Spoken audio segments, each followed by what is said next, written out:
Hello, everyone, and welcome to the Women's Speed Chess Championships brought to you by FIDE and chess.com. I'm Jennifer Shahade, and today I'm super excited as I have International Master Elizabeth Pates with me to analyze a very exciting match. Hello, Elizabeth. Hello, Jen. So today we've got a good one. Grandmaster Antoinetta Stefanova is playing against Cori, and I think this is going to be a super exciting match. Let's take a look at the format as we are midway through the 16-player bracket, the first round here. We've got 8 invited players, and they were seeded by their May Blitz ratings.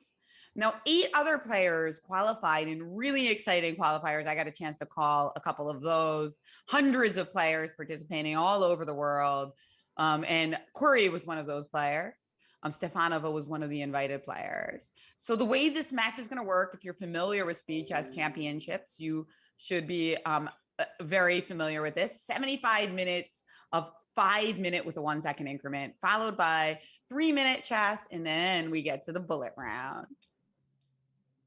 Elizabeth, what's your favorite to call of these 3 time controls? Actually, like from the experience, and I also tried in some of the qualification tournaments my luck, but I was in the one where I actually got quite far. I had a mouse slip and it was over for me. But my best category, I would say by far, is 5+1, because okay, you're getting older, so you're getting slower. That's why 5+1 to me, especially with being not so much used with a mouse, is the best time control. What about you? Well, I think I like 5-minute plus 1 as well. Yes. But for calling, I think I like the middle one. Very, very fast, but not so fast that we have trouble keeping up. But they're all going to be great. I'm just hoping for a close match, and I think we're likely to get it today. Let's take a look at the prizes as they're playing for some quite nice money for this online event. $20,000 for first place, $12K for second. And everybody who's in this bracket is guaranteed $1,000. So the runner-up today, hey, don't you like that? It's good to be a runner-up in a 2-player match. Again, trying to avoid the word loser. $1,000, all the first round runner-ups will get, and there's 20K up for first. 58K prize fund, really nice. Women's Speed Chess Championships, we've already had a few rounds under our belt. Katerina Lana won. Harika Dranavali beat Alexandra Kosteniuk, so one of the major favorites out. And BB also defeated Humpy Kineru, another big favorite, falling to the wayside. Elizabeth, who do you feel the favorite is today as we see Antoinetta Stefanova play against Cori? This is actually difficult to say, because I would assume that Cori will be for sure. Okay, for sure is also like a hard word, but I think she will be more experienced in the 1+1 section. I mean, since I also played Daisy in the 1+1, and I remember she was very strong in this category, I think that would be her best category. And I believe in the 5+1 that Antoinetta, because of experience and, well, also, like, I think she's in the ranking above Daisy, she would be superior. And in the 3+1, it's very difficult to say. Yeah, that's a great analysis. And I think that's really good, because it means that, well, unless Desi gets out to a really early lead, we're very likely to have a close match, right? The one where the higher rated classical player gets off to a lead, but then the higher rated blitz player can come back. Yeah, something like that. But yeah, usually it is like this, that the higher rated classical player should be, okay, probably not in the game or in the match between Bibizarra and Humpy. I'm not sure how the different 3 categories were scored in that match, but usually I would assume that the higher rated classical player should be superior in the longest time control, which is the 5+1 section. But it's still very fast. And I know Cori actually beat Valentina in order to get her spot in one of the most thrilling qualifiers, as it went to the absolute distance, forcing Valentina to play all night to get her spot. So that was a very exciting match. Let's take a look at our invited players. We have the greatest female players in the world. Ho Yifan is in the mix. Humpy Canero already out, despite being the second-rated player in the world among active women players. Katerina Lana, what a fantastic blitz player. Anna Muzichuk. We have Li Tingye Kostyanyuk already out. Antoinetta Stefanova vying to continue in the competition today. And Irina Krush from the United States, my friend, is going to be playing her match, I think, tomorrow. And we're going to take a little break as we get the players set up to start the very first game of the Women's Speed Chess Championships match between Stefanova and Cori. Stay with us.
Hello, everyone. Welcome back. I'm Jennifer Shahadi. I'm here with Elizabeth Bates, and our game is about to get started. I think it did start. Here it is. Wow. Okay. Well, we're starting off with the Queen's Gambit, Elizabeth. I think now it already become a Slav. And Antoinetta is black, because I was already wondering what she was doing with white, but Slav is her main repertoire, and she played it all her life long. And the E3 line, oh, it will be the Maran system. Knight f3. The Shepanenko system. Now I can talk again because I used to play it as well. The idea of a6 is basically to, first of all, wait. Second of all, there are sometimes plans, for example, if bishop d3, there are plans with d takes c4, bishop takes c4, and b5. That's why a6 is already supporting basically the push of b5. And okay, queen c2 is also clever in terms of waiting. And now I think they will play knight bd7, if I'm not mistaken. That should be the main move. But I remember Antoinetta playing this line quite a lot of time, beating players like Conneru in very good classical games.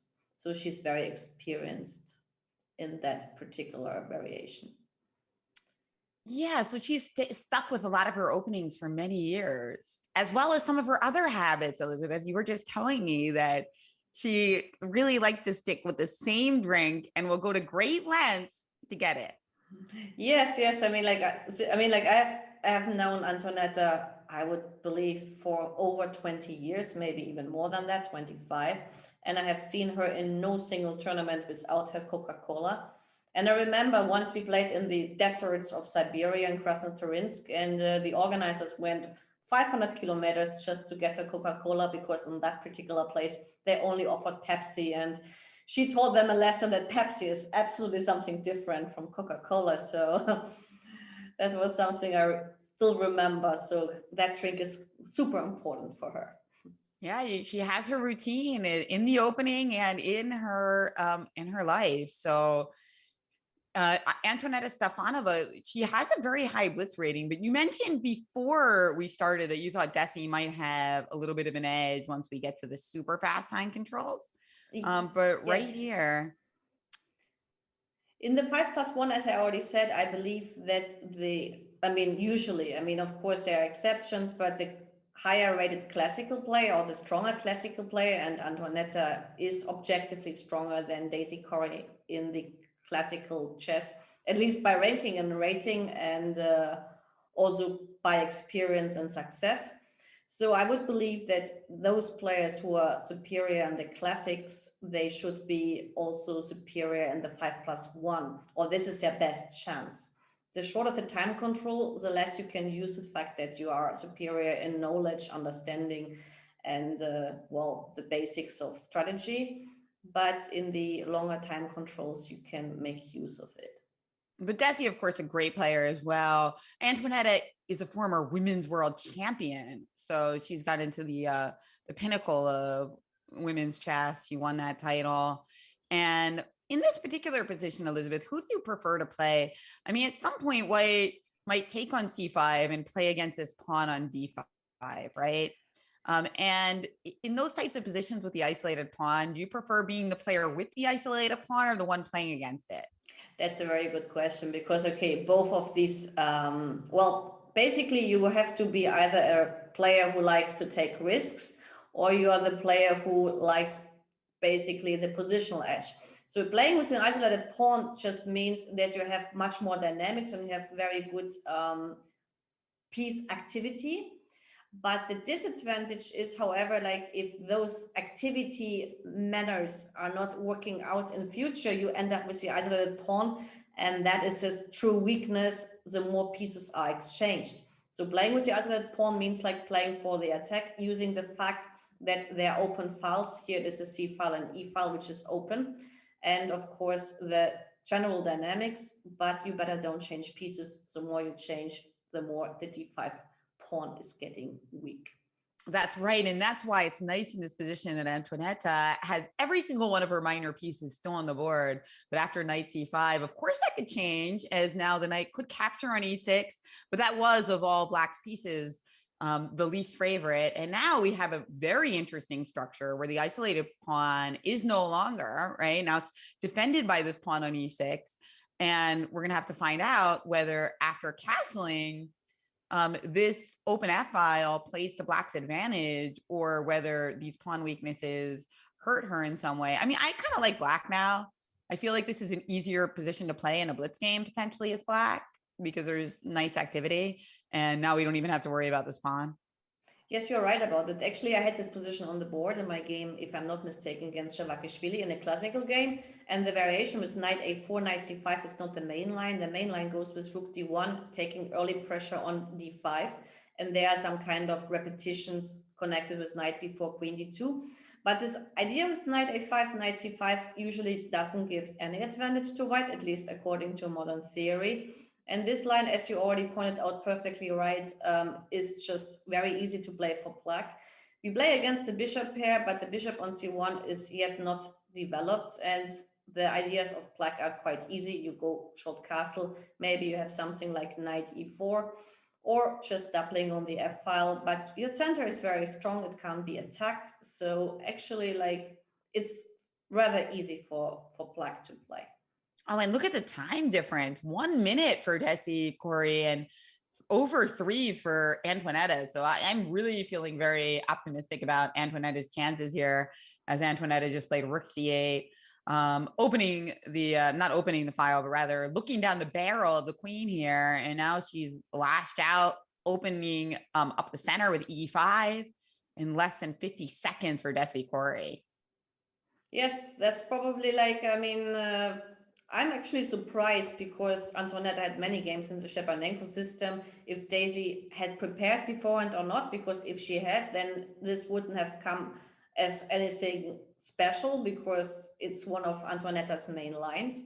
But the line with Queen C2, I mean, if you play with Queen C2, then you have to be aware of the C5 push and you better learn the theory because especially in Blitz, you should play structures you are familiar with and not something new because you don't have the feeling. So playing Blitz games is a totally different issue than playing classical games. You better know what you do or you have experience. That's very important in the quick time controls. Now, bishop a3 actually surprises me a little. Like, I thought that black would have wanted to keep pieces on the board, but I get that maybe she didn't think the bishop on d6 was that good. I don't know. I find that a little surprising. But remember, white did have the 2 bishops. So by trading one of them, you know, and the very strong one on b2, that might have been Antoinetta's concept. But I did like the bishop on d6 because it gave these possibilities of maybe playing e4 and creating an attack. You're absolutely right. Yeah. So to me, white's position seems a little bit more comfortable now than it did before, just because it's a little easier to play. The queen is like really nicely tucked away. It's a cool thing for a queen to be active and not be in any danger of getting tempoed. And that definitely describes this queen right here.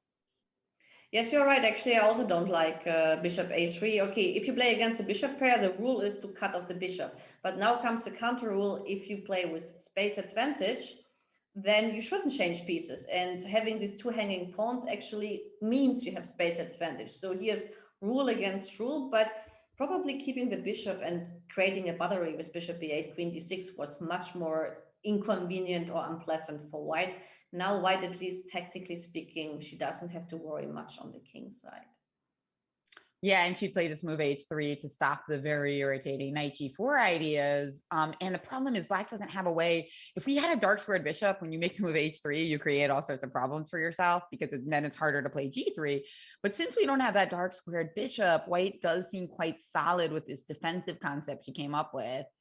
And it's also a little easier for her to make moves, but still over a minute extra for Antoinetta. So I'm still taking black all day due to the time situation. Yes, black is still having the more pleasant position actually because of the space advantage. But yes, it was, as you pointed out, yeah, now not that hard anymore for white compared to. Watch out. Cheapo time. Knight f3 check is a threat. So she's going to have to play like queen d4 or something like that. But f2 is hanging actually. It's already a little bit tricky. You have to that's true. Wait, you're right. What were we able to do there? Were we, I mean, she's allowing queen takes f2, but did white have a move? I mean, yes, white had a move, king h1, prophylactical, because queen takes f2. Now I can respond probably with queen takes e5 or rook f1 ideas, but probably like queen takes e5. But now, of course, playing what she did with queen d2 wasn't helping much.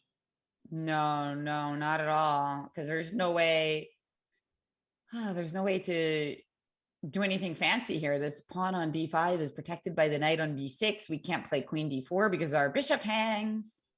Here, for example, yeah, queen g3 is an easy one. Another good move could be something like king h7 or king h8 to go out of any potential checks on d5. But now rook yeah. f2 and knight f3 look very dangerous. I mean, how do you stop these mating ideas?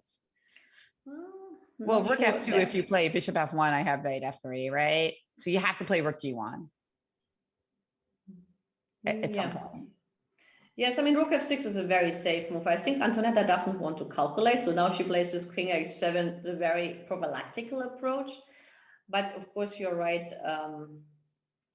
At some point, knight f3 might be an issue, but now she's playing positional, which is fine too, because e3 is gone. And she won on time, and Antonetta takes the lead in the match with the black pieces, starting off strong. Stefanova, as we get to see a Scandinavian. And this is something Antonetta plays as well, right? Not really. Antonetta usually plays against e4 only Rui Lopez and sometimes Caracan. And the funny part is like she's not a born e4 player. Usually she plays t4 all her life. But now she goes for e4 where she's much less experienced. It's a surprising idea or like a surprising fact for me. But the line actually which Daisy chooses with a6, knight c6, bishop g4 is quite dangerous, especially in blitz. You need to know the theory here. Until now, everything was correctly done. Oh, it's actually, I played this line against Stefanova when she was black and I was white, but it was so many years ago. And also I fianchettoed my bishop. I lost the game, but I got a pretty decent position. But I apparently, I made a big impression from her because now decades later, she's also playing the G3 against the Scandinavian. Yeah, but in this line, yes, g3 was main, but g4 and bishop e3 is already like out of the main road. The main line is castle, long castle, bishop f4, queen b4, and this is super, super dangerous, this cool variation. But this variation now for black is absolutely fine. Black has no worries because black can push, I mean, not push, but hit d4. Maybe sometimes there's h5, g5 ideas, but the other line was a critical one. That's why usually black doesn't play this variation anymore. But here, there are not big issues, at least. I still tend to like white because this bishop is so strong, and it looks like she's gearing up to castle queenside herself, which of course makes the position a little less interesting. Now, notice though, you got to be careful about knight b4, right? So if white were to queenside castle and doesn't have a good response to knight b4, that could be an issue. We could probably get away with knight e1, but she has to keep all that in mind. So now, yes, I mean, like I have the impression that Antonetta plays very, very safe, especially in blitz, which is a good thing, not to cause messes. Here for black, I think the best plan would be to play e6, and after long castle, queen b4, queen a5, and getting some bishop maybe to b4 and play on the square d5 and e4. So we have to change the knight on c3, which is typical in the Scandinavian, bringing the bishop to b4. So that could be a good plan for black, at least. That's what I would do. So black again getting into big time pressure. She's got to not do that because it really did not work out for her last game. I mean, she even lost on time. So yeah, that is going to be dangerous if she continues along that line. Yeah, I mean, probably she's searching for a plan, and I would bet that Cori plays again a variation which she is not so much experienced with. And I think in blitz, this is a very dangerous thing to do, because you can see now the time management is clearly not in Cori Daisy's favor. And for this reason, well, time matters, I believe, at the end of the story. Yeah, this is a really unpromising start. And she's playing knight to e4.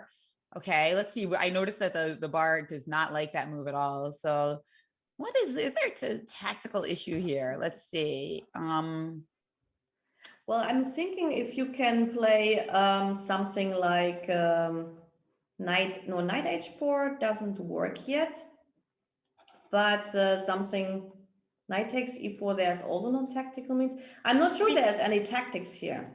Maybe it's just knight takes e4 and yeah, I don't see tactics either because we probably want to take on e4 though, because we don't really want to allow knight takes e3. Maybe after knight takes e4, it's simply a matter of having fewer problems and just being able to Save the play diagonal, c4 actually. Castle and just play c4 and d5. Knight h4 she plays. Okay. That So makes more sense because you keep the control of the e4 square. That's why actually knight takes e4, bishop takes e4 shouldn't even be considered, because the bishop on e4 would be very annoying guarding the diagonal. Yeah. And knight h4 is, from the positional point of view, the right choice. I like that's it why too. yeah. I like it too because at first I was thinking knight takes c3, but then and black still might do that. But the problem with knight c3, pawn c3 is, white hasn't castled yet. And now, of course, she's going to castle kingside and the b file will be of great value, right? So if we had already been castled queenside, this would be terrible because black would be coming in with a queen a3 with a thud. But we're castling kingside now, and you're actually having some problems on both sides of the board potentially. But rook b1 with that bishop on g2, it's a juicy rook. e5 makes sense because, okay, Yep. one rule, king in the center, you should open. But I think I can simply ignore it and even now consider, okay, knight takes g6 is in any case not a bad move. But rook b1, in any case, we can play rook b1 nevertheless, because even if you take on d4, you cannot take with a knight because of b7, at least I believe that would be highly. But d5 actually is, positionally speaking, not a good choice because you had the trump card on the bishop's diagonal. Yeah. And now you lose it because actually I don't like the move d5 at all. It makes me sad, yes, because this bishop is so beautiful, such a great attacking piece. And we've cut it off, which should help black. Just kind of goes to show how forcey moves are really good if you're starting the game. But the stronger you get, the more sometimes they mislead you. And Desi simply went back with the knight. Okay, I guess she's hoping to reconfigure it on d7, c5 at the right moment. And now I'm sure Antoinetta was hoping to just, run the table with c4, c5, and that's why she did this. No, but I mean, like d5 is, positionally speaking, a very, very dubious choice. But I think, like as I said before, Antonetta tries to play very, very, very safe and avoids any kind of tactical issues or calculations. That's at least my impression. That's why d5 closes the position, so you don't need to calculate. But on the other hand, now life becomes much easier for black indeed.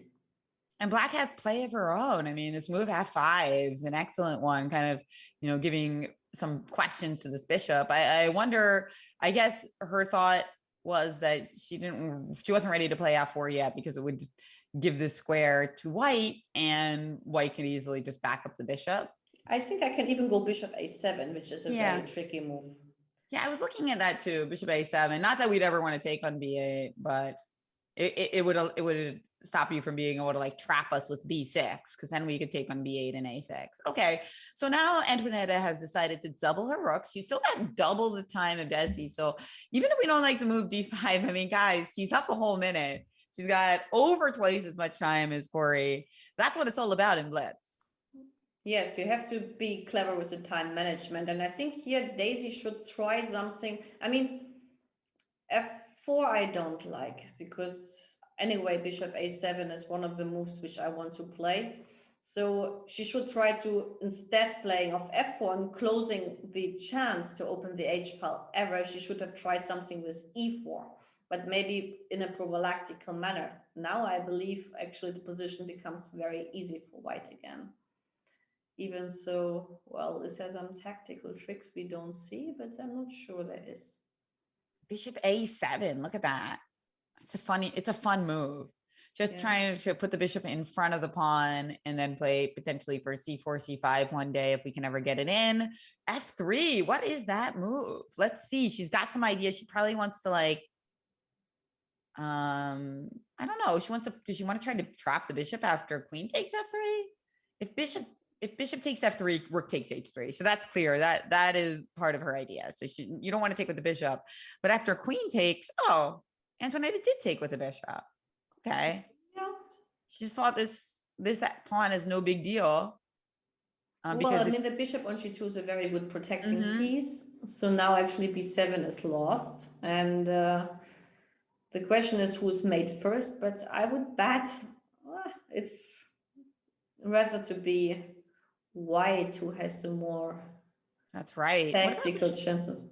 Yeah, okay. It's knight takes g4, bishop. I was looking at the move bishop h3 because I just really want to get on the light squares. And I think it could work actually. What is the defense after bishop h3? Yeah, but white won anyway. Queen e4, also trying to I think get into the white square somehow. And there it is, 2-0 start by Antoaneta Stefanova. As a commentator, I'm hoping for Cori to get on the scoreboard so that we can have a really tight match. Let's see if this is the game where she can do it. She's got to speed up. Yes, that's for sure. She's playing objectively too slow, and you will need that time sooner or later. Yeah, Antoaneta is playing very good blitz. It's interesting how a lot of times it's the strategic players who have an edge in blitz because they just, they know how to get a good position that they can just make moves in and, not like some crazy tactical melee they have to calculate. So Antoinette is really showing her power in this match so far. Yes, she's basically using one principle: avoid complications, playing safe and quick. And this is a very good principle. It's a very good strategy, especially against players who are by knowledge weaker. And I would dare to say that Antoaneta, since she is a very experienced former world champion player, she is superior in the understanding issues. I think so. I mean, I think she's a great positional player. So I think that this strategy is really smart. And here she's playing bishop h3, trying to trade those light squared bishops off and take away the best defender of the white king. It's funny because white actually has a position which Antoaneta also had a couple of times. We had blitz games where I was black and she had it with white. So she's familiar in this kind of structure from the white's point of view. Seeing her now with black for me is almost like a small surprise. But yeah, the position is quite, let's say, balanced and without any dynamics. So it's easy to play. Yeah, now a white plays knight to d2 at some point. She's looking to expand. c4 looks like an attractive way to expand your position. Stick a rook on c1 and play for c4. And meanwhile, what's black's plan, Elizabeth? I think that one idea could be to fight for the square on e5. So you can consider to capture, and actually that's what she did. Improving, like, white's pawn structure is not that great. And here, maybe already like this works. I can play knight f3, I believe. I know. But maybe you just keep piling up on it with queen c7. Queen c7, and if I go queen d4, is it that bad? I mean, it looks suspicious, I agree, but probably it's still fine. But I cannot play f4 because of queen b6. At least it looks not like a good way of continuation. So I think knight f3 is almost forced. Or e4, actually.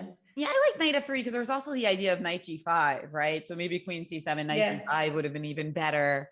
It created some issues tactically, but e4 also a good idea because it's opening that rook on e1, or was trying to at least. But Antoaneta plays d4. Look at that positioned move in reality, right? Because she knows that she's not going to just win the pawn for free, but she gives up the pawn on d4 so that when she takes on e5, she's got a stronghold on the squares, and the rook on e1 is still not participating.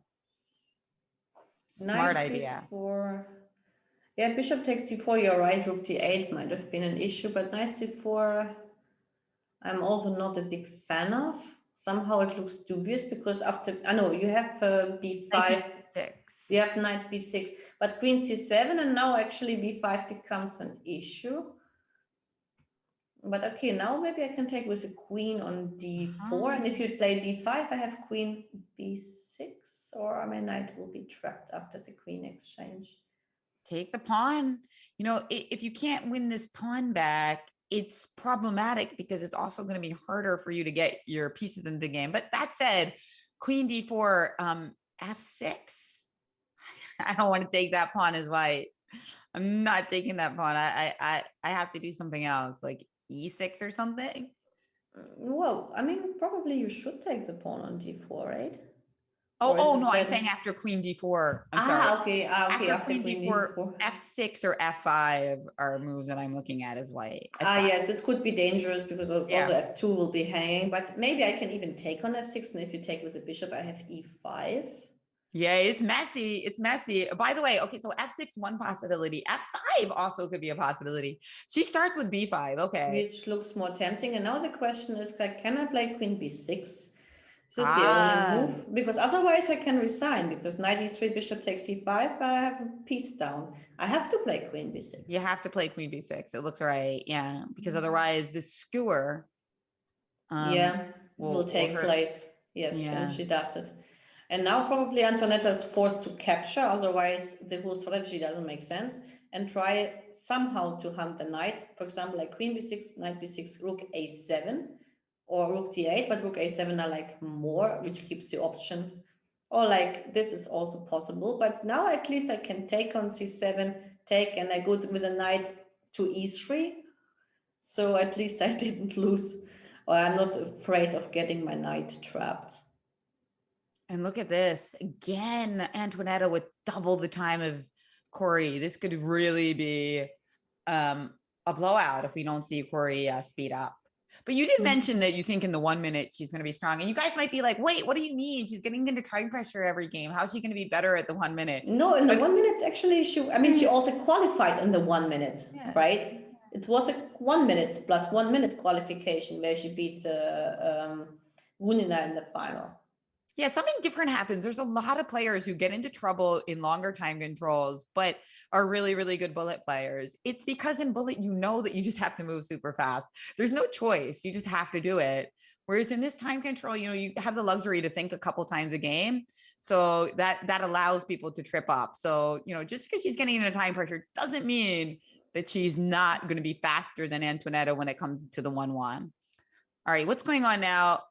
Knight g4 played, and equal material. This could end up being the first draw of the match potentially. Well, actually, like white is a little bit in trouble because of the d2 square.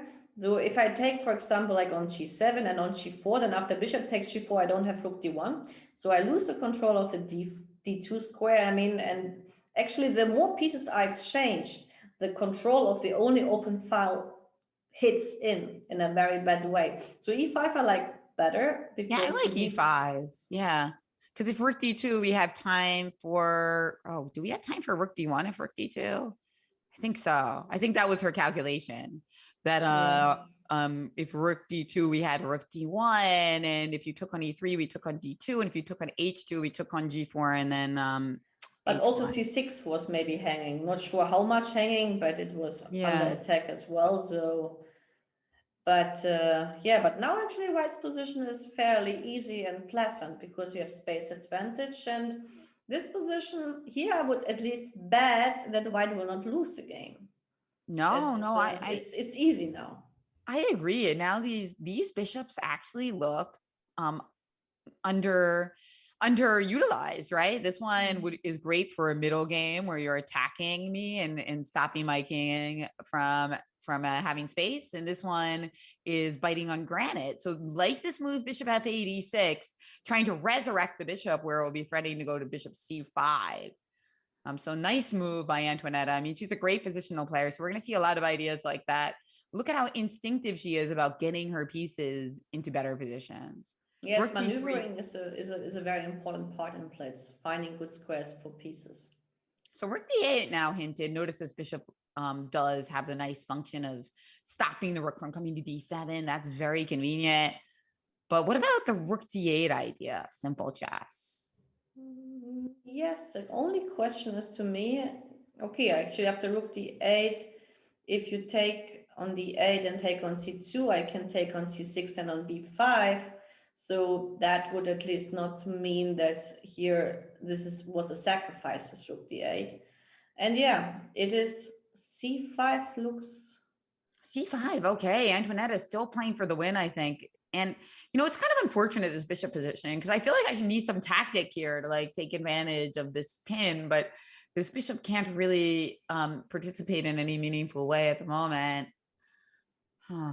So what does White do now? In the worst case, I have bishop d1. It's not the move I want to play, but it works.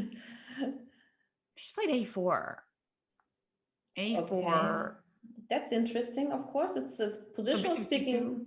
Pawn Well, takes maybe b5, yeah. maybe first b4. I want to first play b4 and not to exchange, because exchanging means like making also a5 still vulnerable. So b4 and bishop takes c2 could be good, but there is some ideas connected with, for example, b4 with c5 pawn. This is attacking that that pawn. That too. I was thinking bishop d2, bishop c2, f5, looking at playing h6, bishop h6. But yeah, there's a lot of ideas giving White compensation, despite the fact that Black is currently up a pawn, but this bishop is pinned. So very dangerous for Antoinetta Stefanova, but Desi only has 6 seconds. There's that 1 second increment though. Can she use it efficiently and not lose this game? Well, I would say she can, because like she qualified in the 1+1 section, so she should be used to that. Yep. And look at this. Antoinetta is willing to give this game as a draw because she's won her first 2. And what a practical decision by Antoinetta. Yes, it makes sense actually, because actually White had also a very dangerous plan with h3g4. But okay, we are already now in the next game, and it's a Sicilian. Fun times. Okay, a Sicilian with an early b3 here. So not going in for the open against e6. And okay, Cori also being ghettos. No, but this is b6 is actually one of the best lines, because with b6 I force my knight to c3 quickly, and then the bishop on b2 is not that powerful, let's say, anymore. So b6 is one of the main responses. Yeah, that's a very good point. So b6 here, the idea is that it's not, you can't fluidly defend this pawn, right? Because bishop d3 is very undesirable. And d3 also blocks in this bishop very early. So you have to play for knight c3, and then your bishop's not quite as strong as it would be otherwise. That's why actually queen e2 is smarter than knight c3, though you still have the option to get into the Maroczy positions with c4 and d4. But this line actually now, I think for Black is fairly fine, even though I'm not experienced with neither color.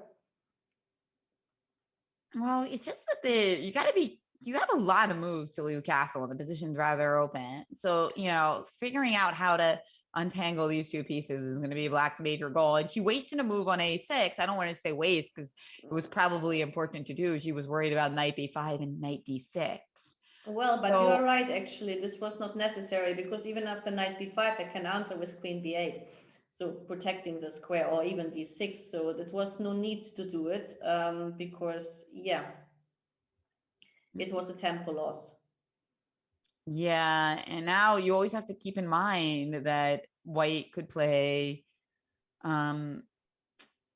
You always have to look and make sure that knight c6 and e5 isn't a good idea. And bishop c5, bishop e7, d6. These are the types of options that White has here.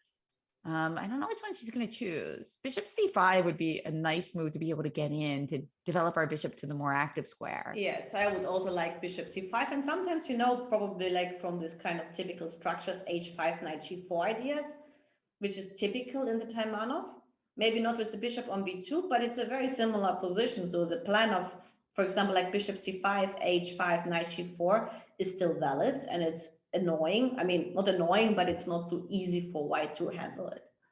Still not castled. This is getting dangerous. But everything is held on to at the moment. You just have to be worried, because e5 now is a possible idea, tactical idea to rip open the position. I mean, if bishop e7, e5, I play it. You think? No.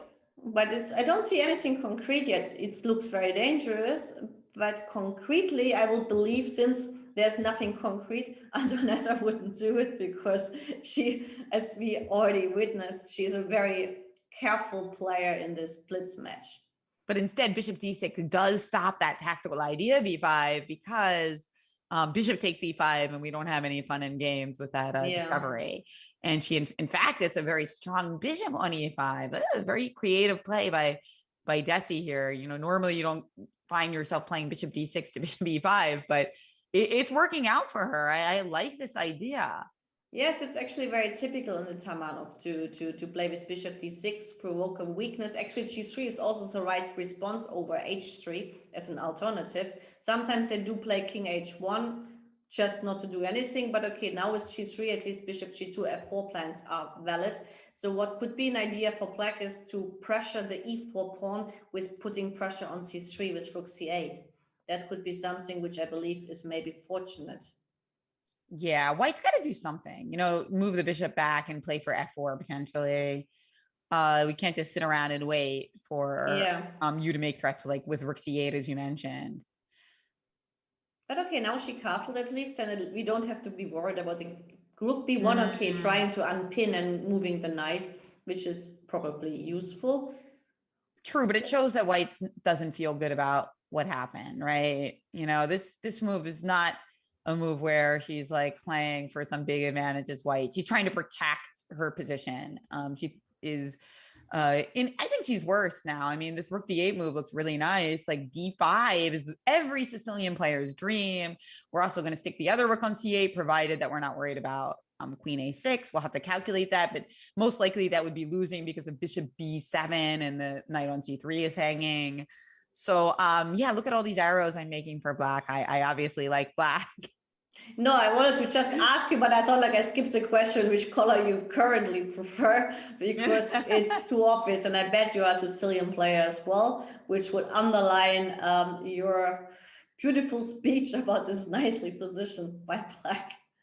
But okay, now at least black has to be a little bit attentive, like for the plan of f4. So maybe queen b7 is clever, so that after f4 we can take on c3 and on e4.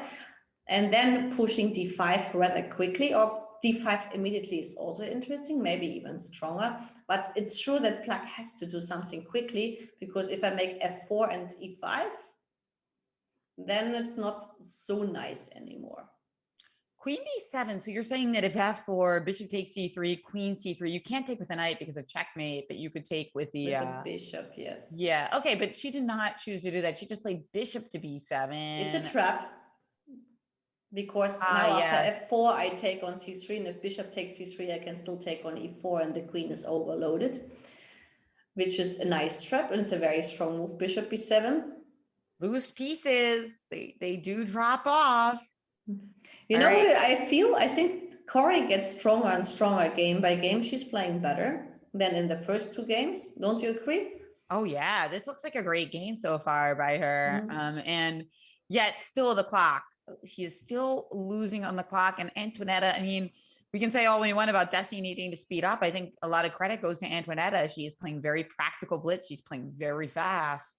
And it's not easy to deal with that in these relatively complicated positions. So bishop takes b2. Antoinetta on a move. I would think she wants to improve the position of her knight. So she'll play knight takes b2. Unless knight takes b2. Rook takes b2 looks very dubious. So I think knight takes b2. Okay, after knight takes b2, okay. She decided to take with the rook. There must have been something concrete she didn't like. Well, b5 could be the idea. The b5 could be the idea to cut c4 and the a4 square for the knight, and then you have to maneuver the knight again. But yeah. But the fianchettoed rook, usually not. The rook doesn't usually like to be fianchettoed because it's boxed in. Probably the fianchetto rook is the worst piece on the planet. But if I can play c4, at some point it will be fine. But probably I will not allow you this. Now you cannot, because there's an opposition between rook and queen. So taking on g2 and playing b5 would be a good way of treating it. Bishop takes g2 and b5, trying to restrict the potential of this. Maybe b5 immediately, because there's no need to take on g2 if, well. I like it. Here we have it. Two bad pieces for white, but the structure is totally fine. And can black make use of those two pieces to increase her advantage, or will time run out? She's played rook d4, I like it. Attacking the pawn on c4. Good. Rook d8. Now the rook on b2 actually is very useful because it protects the d2 square. So things kind of Yeah. turn around for Antoinetta in that regard. Yes, but actually it's very hard to see like where black would have played better. I mean, maybe the only difference would have been not to take on g2, but to play b5 immediately. But otherwise, all looked very sensible, like what both of them did. Okay. And now, she's played e5 here. Okay. This position can still go any which way. It's still like a lot of excitement going on here. Let's see. I'm a little worried about her back rank because it's currently completely unprotected, right? So there's always going to be like potential tactics. Antoinetta just playing a super practical move. Elizabeth, you said it earlier that getting out of potential checks. Yeah, she's very practical. Yes, I mean, like you have to be. I mean, she's not that practical, let's say, in classical games, but in Blitz, actually, like she's quite smart. I mean, here they play with some kind of strategy, not the chess strategy itself, but the time management and what kind of positions I want strategy. So that is very clever by Antonetta, the style or the way she's playing here. But h5 I like. Now at least it's getting a little bit. I like this. I Now like this. rook e4. I saw like like how even h takes g3 was possible, sacrificing the exchange. Queen f3, h3, creating all sorts of potential threats. This is really going to be a fun one. What about knight h6? Is that a move that we want to play? Throw that in, try to get this knight out the board, or is it just a waste of time because our knight is really strong here? I think I want to keep the knight. You know, like after knight h6, I can take. If you take on f6, I can take on c4, and there's also like rook d1 with mating ideas. So that would be probably also very risky. So knight e3. Yeah, I like knight e3 because that was threatening knight d5, and if knight d5, queen e4, potentially. And okay, queen f5. Both players at risk here, both on the time end with the incredible number of potential tactics. But that h3 pawn is gone. Antoinetta, which was, of course, a big relief for Antoinetta, but still she has problems on the f pawn because rook f1, there's rook takes f2 and queen takes e. You so got it. Knight takes f2. Knight takes f2 anyway. And knight d3, holy smokes. This is juicy. It looks like Desi up on time for the first time in the match. And yes, not only up on time, but also not only up on position. Yeah. And knight e7 check. Oh my God. No, king h8 would have been queen h5 mate. and Antoinetta saved a draw. No, it's king e8. King e8. I doesn't rook takes rook e5. No, rook e5 if king e8. Ah, how tricky. Great job, Antoinetta. That was, of course, a lucky one. Well, we have a break. And it's a perfect time for a break because what a heart-thumping game. Both players absolutely need it. We will be right back with Stefanova, Cori, and the Women's Speed Chess Championships after this break.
Hello, everyone, and welcome back to the Women's Speed Chess Championships presented by FIDE and chess.com. I'm Jennifer Shahadi. I'm here with Elizabeth Pates. We're having so much fun in this Stefanova Cori match.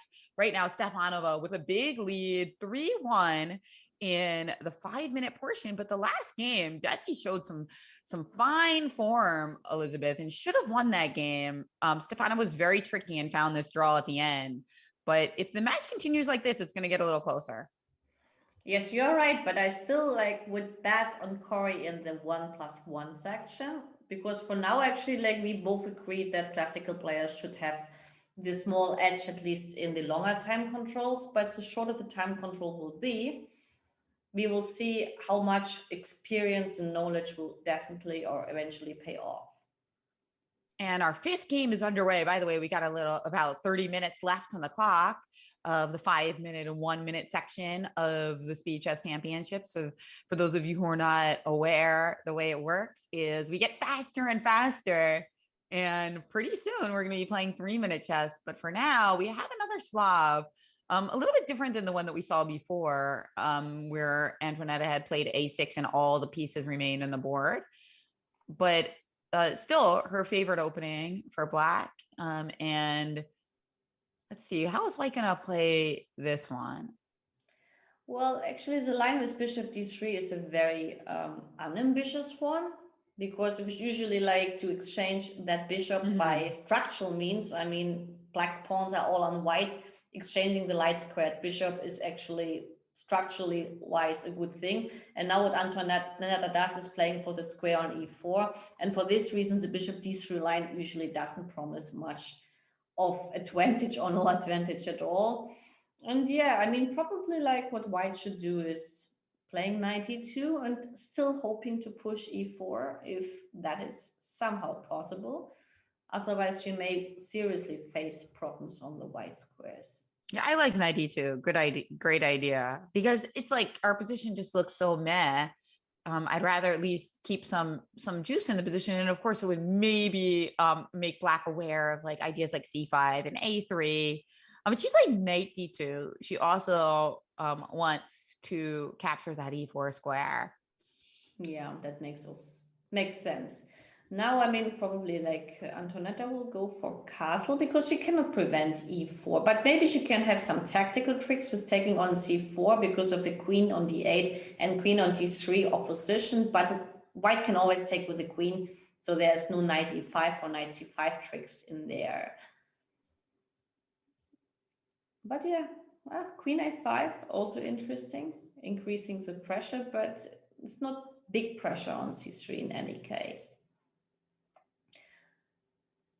No, not big pressure. But e4 is not possible now, I think, because it loses a pawn after taking on e4, or first taking on c3 and then taking on e4.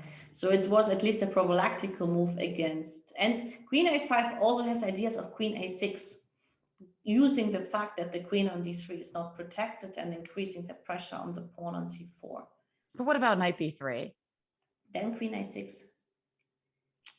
Yeah, queen a6, and then if we play back to d2, you switch it up and do something different. Yes, actually, then I would lose the tempo, and e5 is maybe then possible already because you cannot capture on d5.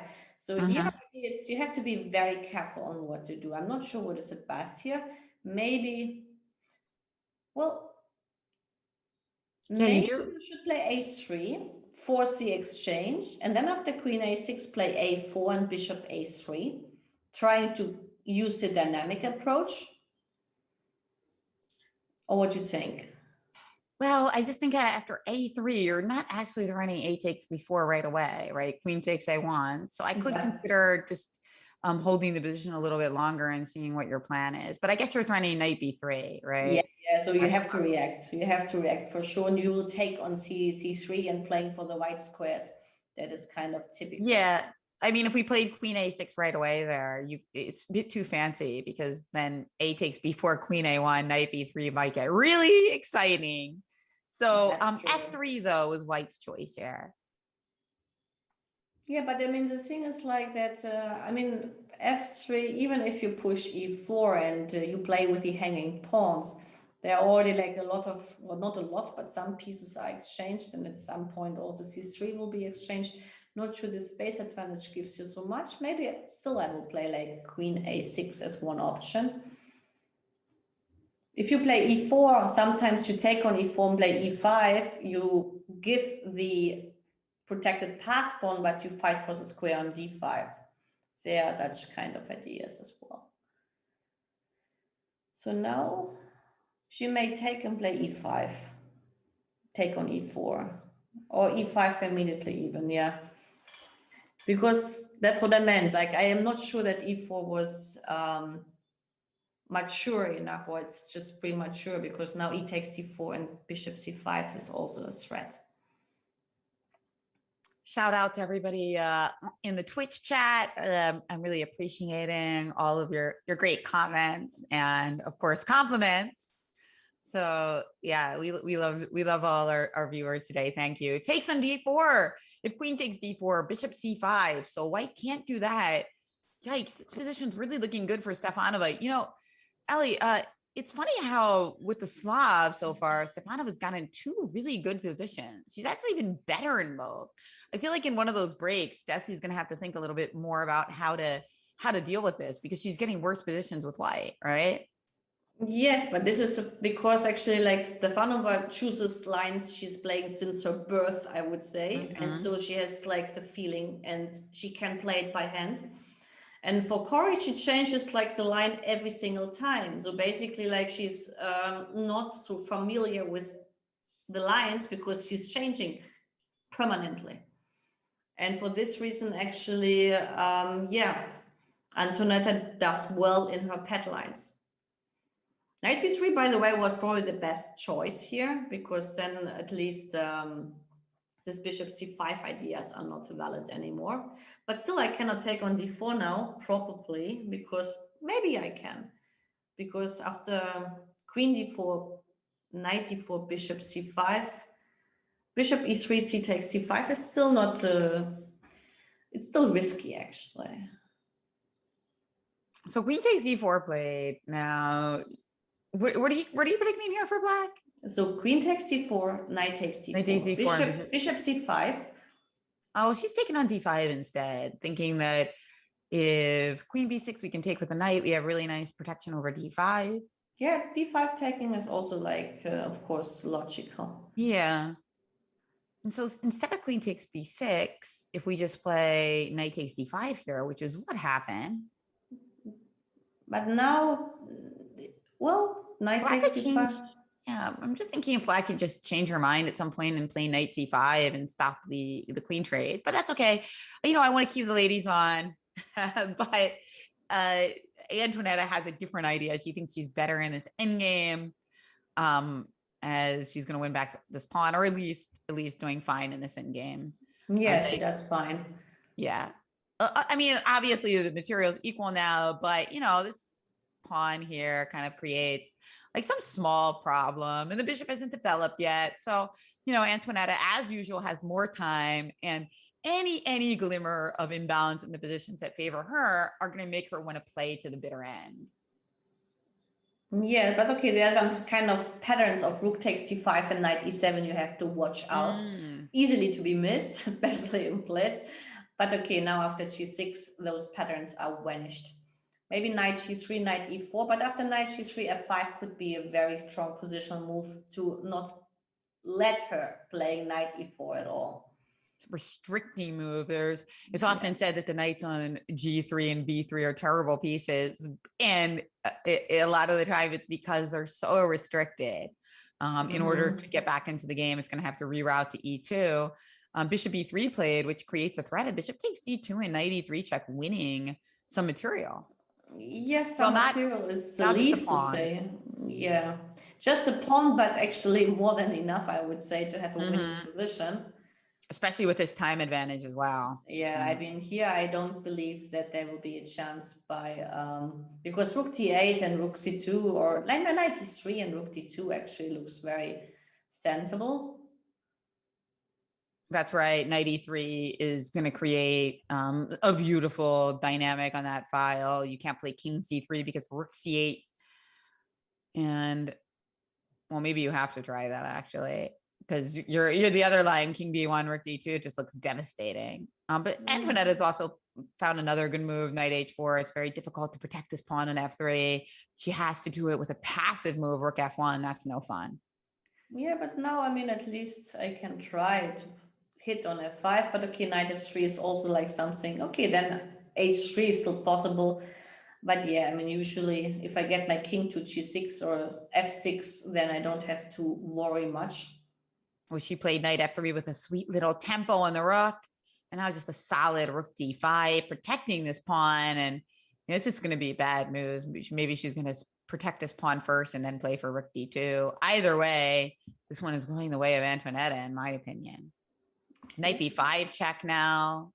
Saves the day because knight c3 protects the rook on d5. So you didn't have time to take it.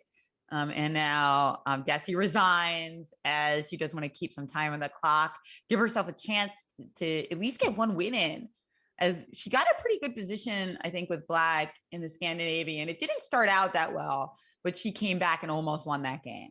So let's see how it goes this time. So last time, we really did not like her position at all. Antoinetta was able to get a very nice position against her bishop on g6 and with a fianchetto. Let's see how Desi differs this game to get a better position.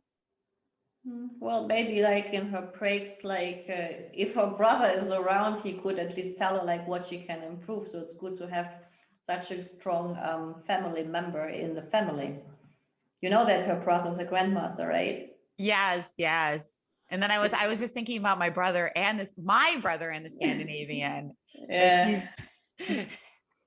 As he's famously not a fan. Brother. Yes, I also remember your brother and the Scandinavian. Yeah. But 95 now is a different line, even so, still not the main line by modern theory. But okay, Antonetta is clever not to go for the main lines because they can be dangerous if you don't know them by heart. And she's been doing so great on the clock in this tournament, where she's been able to gain time. Okay, so knight c6 played. Now it's not so easy what to do, because if you take on c6, queen takes c6, you don't want to play rook g1. If you play bishop f4, then d4 is hanging. So knight g6, however, also gets the h file open. But probably bishop e3 is still fine and everything is all right. Oh, she just plays bishop g2 because queen d4, bishop c6 wins on the spot. And if knight takes d4, you're losing this pawn on b7, which is so essential because you want to castle queenside. So black is going to have to start with castling long, I think, and then bishop e3 will basically transpose. That's one thing, or e6 and bishop e7, keeping the option of short castle would be the other idea. But I prefer also long castle, to be honest. But then we have almost the same position like in the Scandinavian we had in the 5+1 section, right? Or very similar, at least. Yeah, although there was a big difference that knight e4, knight takes c3 was in the position, which actually was really nice for white because we had this beautiful b file. Wow, that's true, yeah. Your memory definitely works better than mine. Yeah. Well, it's quite early here in the United States. I'm on my second coffee. Queenside Castles has been played, and now we're expecting bishop e3 because now it's a real idea to take on d4. Okay, she starts with g5, actually, little tempo move. And knight h, I mean, usually g5 is a good move if you can cut the knight out of play. But after knight h5, at least I can still aim for the square on f4. So it's not so clear whether this move was immediately needed. However, I understand she wants to fight for the control of the central squares. So pushing the knight away makes, from the positional point of view, a lot of sense. Yeah, it does seem dangerous to allow a knight into f4, but note that there are tactical ideas. Like you can't just play knight h5, knight f4 without considering queen g4 check and this king, and the knight would be forked, forcing like the undesirable knight e6. So as usually, when you castle queenside, your king on c8, it's not that well protected, right? You usually have to take a timeout to play king b8. Knight h5 was played. Yes, now I can play bishop e3 because if you take on d4, I believe, well, okay, we changed the topic, but I believe there was queen g4 check followed up by long castle. I don't know why Antonetta permanently wants to bring her bishop g2 into trouble, but somehow it seems that she likes the move d5 a lot. Even so, positionally speaking, bishop e3 was very interesting, but maybe this sacrifice was not sufficient, but I'm not sure. So she starts with queen e5 check. Which I'm also not so sure, because now maybe queen e2 is a smart decision to change into the end game, because the weakest part I had was the king. When you have a weak king, queen exchange makes sense. We play with a bishop pair as well. So queen e2 is probably a move I would strongly consider. Yeah, critical decision here as Antonetta Stefanova, as usual, has more time than her opponent. 3 minutes and a half versus 2 and 11, and we've got 4-1. So big lead from Antonetta to start off this match as she considers her options here. She keeps queens on the board, bishop e3. The cool thing is that even though knight f4 is desirable, queen g4 check would still be devastating. So she starts with the move e6, which is kind of cool because it both attacks d5 and defends against a check. Queen g4, now knight b4, and the game becomes again very messy. Oh yeah, this is a nice mess. I'm kind of glad Antonetta did not trade queens because we're having some fun here.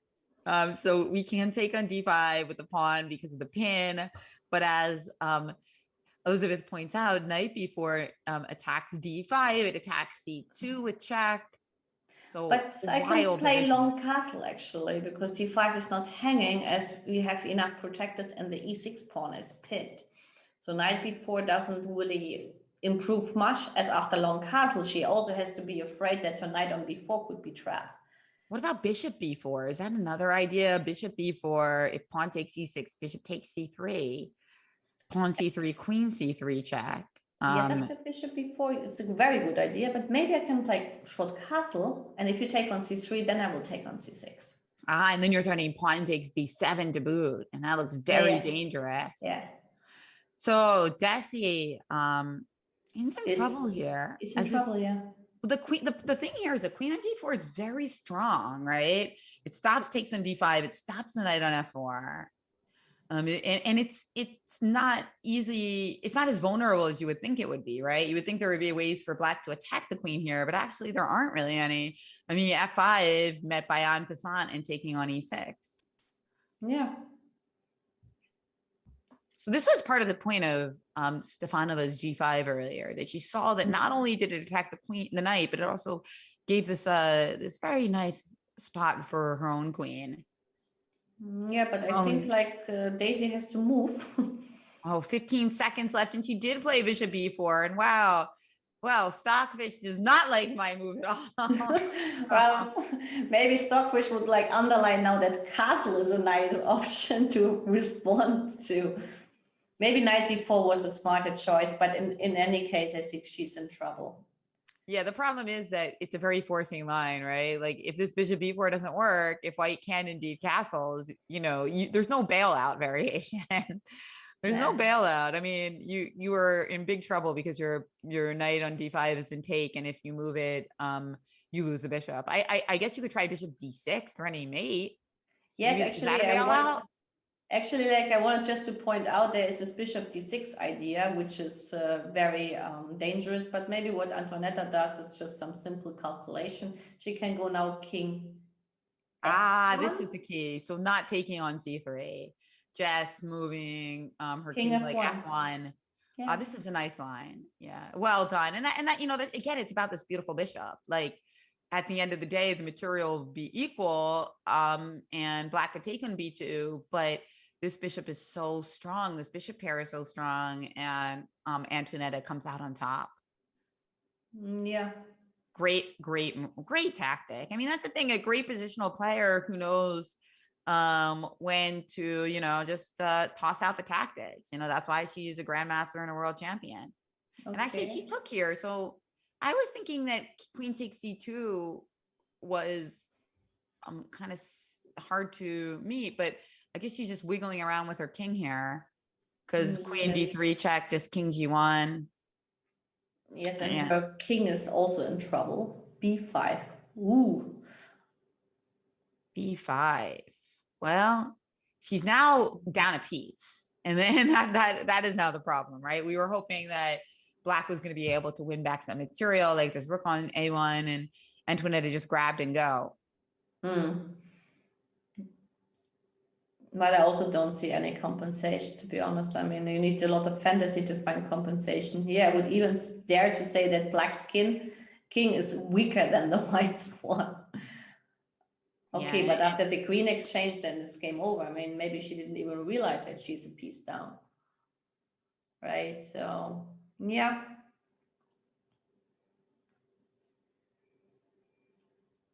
I think she did. Maybe she's trying to maybe she's okay finishing this game because there is a clock, and I think they can squeeze in one more game. Yes, actually, it's good not to resign too early and to keep the time running for the category where you believe that you have the superior. True. Where you can hope, let's see, to have the superior chances, but I think at this point we're beyond that. Cori just needs to get more games in, regardless of whether it's her time control or not. She just needs to get more iterations and hope that things go her way. Another nice game by Antoinetta. I really did like that one. The Scandinavians are so much fun, castling on opposite sides. Okay, so what's up with this knight h6 move? So she's putting her knight on h6 and immediately breaking the cemetery. Not the cemetery, the symmetrical position. actually, like, yes, the knight on h6 wants to go for f5 and putting pressure on the pawn on d4, and then actually it can also beautifully maneuver towards d6, keeping control on e4 and c4 square. So this kind of development made sense. Now we are actually in a kind of theoretical line, just with a difference. If there's a knight on f6, this is all theory. With a knight on h5, this is modern fantasy or creativity, I would say. So hard to say if the knight on f6 actually is better placed here, because you have some pressure on d5 as well. Right. So there's pros and cons. We get more pressure on e5, you get more pressure on d5. But one thing's for sure, it's very interesting this way, right? The pure symmetry is not as interesting. So we're happy that we're getting every game interesting almost no matter what opening they play. So what's up here? Knight c3 played, and if Antoinetta just takes on e5, she can't take twice because this knight on h6 hangs. So, and she has no time for knight f5 because maybe d5 is hanging. And okay, it's not really hanging because e5 and d4 is hanging too, but okay, she takes and plays d4. Okay, very straightforward here. But remember, this pawn is still taboo because the bishop on h6 is attacking the knight, right? So white can move the knight away and play for f4. Yeah, knight d5 is actually interesting as well. Knight d is a dog. Yeah, knight d5 like the dog. Because the idea is, okay, if you play e6, you weaken the black squares.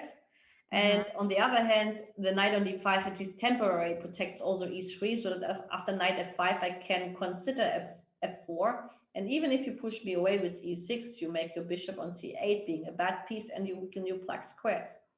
That's right. So you make this bishop weak, and it also is just hard for you to do anything with knight f5 because it's not an aggressive move anymore. Yeah, I like white in this line. Let's see what she ended up doing. She did play knight d5, indeed. I don't like e6. So what about bishop e6? Then you can just take on d4, huh? Probably, yeah. But okay, then I take on d5. I cannot take with the bishop because of e6. So she plays knight f5 here. And now I want to play f4. Yeah. Still f4, because after e6 I play knight b4, and even if you play knight e3, I mean, you will lose this pawn eventually, and your bishop on g7 doesn't play. That's why actually knight e5 was a very clever choice. Now simply f4, maybe bishop e6 is a good answer to that. But nevertheless, knight e3 is not something to be seriously afraid of. No, I love it. I love it. And Jesse, rare in this match, is ahead on time as well. Though, let's see if that maintains itself after this move. But you don't have a lot of other options besides f4, right? I mean, you want to protect that pawn, Right. and something like g4 looks undesirable because of knight h4. But she played it. Maybe I'm wrong. Maybe knight h4. There's just like bishop e4, and you're just not worried because bishop g5 could come into the position. I'm worried. Attacking e7 and you see I mean just thinking knight h4, maybe bishop g5 immediately, knight g2, knight e7 yes, back. that's actually probably something I missed. And you don't get 3 pieces for the queen, not even close. No, you only get 2.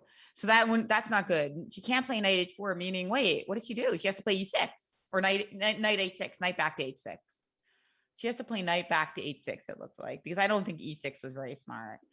Bishop e6 was her thought. Okay, coming up with a third option there. Smart. Because now the knight is booted out of d5, so now you can play knight h4 again, right? But the pawn on b7 is hanging. But you don't have an option, right? You have to move the knight on f5, and if you move to h6, I would dare to say the knight there would make me more worrisome on h4. In any case, you lose materials on knight h4. That's right. Knight h4 played. Knight takes e6, little in between move, attacking the queen on b8. And now what? Bishop takes b7. Looks a little risque. Is there another move for us here? Like something that's a little bit more solid. Yes, but if you play f4, I take the bishop, and then I have g5 to queen b3. Okay, the computer doesn't like it, but I like the move. Yeah, she's just trying to take on e6 check, where she's gonna have a lot of control, and bishop g5 as well is coming into the position in that point. So I wonder why the computer hates this move so much. Is it because of just a simple move like queen d7? No, I don't think so. Maybe. No, maybe I can take on g2 and play queen d5 and exchange the queens. Then e5 is hanging for a moment. You have to react. But I'll take e6 in between move, check, right? Ah, okay. Yeah. This one I missed. So knight g2, queen takes e6 check. I'm not going to let you play queen d5. And then, I mean, I guess you play, I don't know, king h8. Yeah. And now after king g2, I am currently up a pawn, right? So that's cool, right? I mean, it's maybe d3. It's not totally like clear. Yeah, because okay. I get some play on the white squares, but objectively, yes, it's a pawn. Yeah, but this is a good move, d3. I agree, and I have pretty weak development, and my pawn structure is a little loosey-goosey here too. I guess you have to take queen takes d3, and then I have some checks. But okay, not necessary. But this has put Antoinetta into a big thought. Wait, as she played queen d7 after some thought, and now Desi has almost twice as much time. I mean, this is fantastic for her because it's very rare in the match. Queen takes b7, bishop takes b7. Okay, and white is now up just one pawn. Not so much, yeah. But both players have so many weak pawns. Maybe bishop a6 and bishop c4, or bishop e4 looks like the most natural one, but at least with the bishop on c4, I can try to hit the weakness on e6. But yes, I play with a bishop pair, and I have also structural advantage, so white should be definitely better. And we're in the bubble here. We will probably get one more 5-minute game because there's 5 minutes left on the clock. So unless it were to go quite a long time, we'll get another 5-minute game in. Will Desi win her first game of the match? I don't know. I think I'm gonna go with yes, because she's up a pawn, right? Or I mean, she not anymore, but she's got a great position with the 2 bishops, and she's ahead a minute on the clock.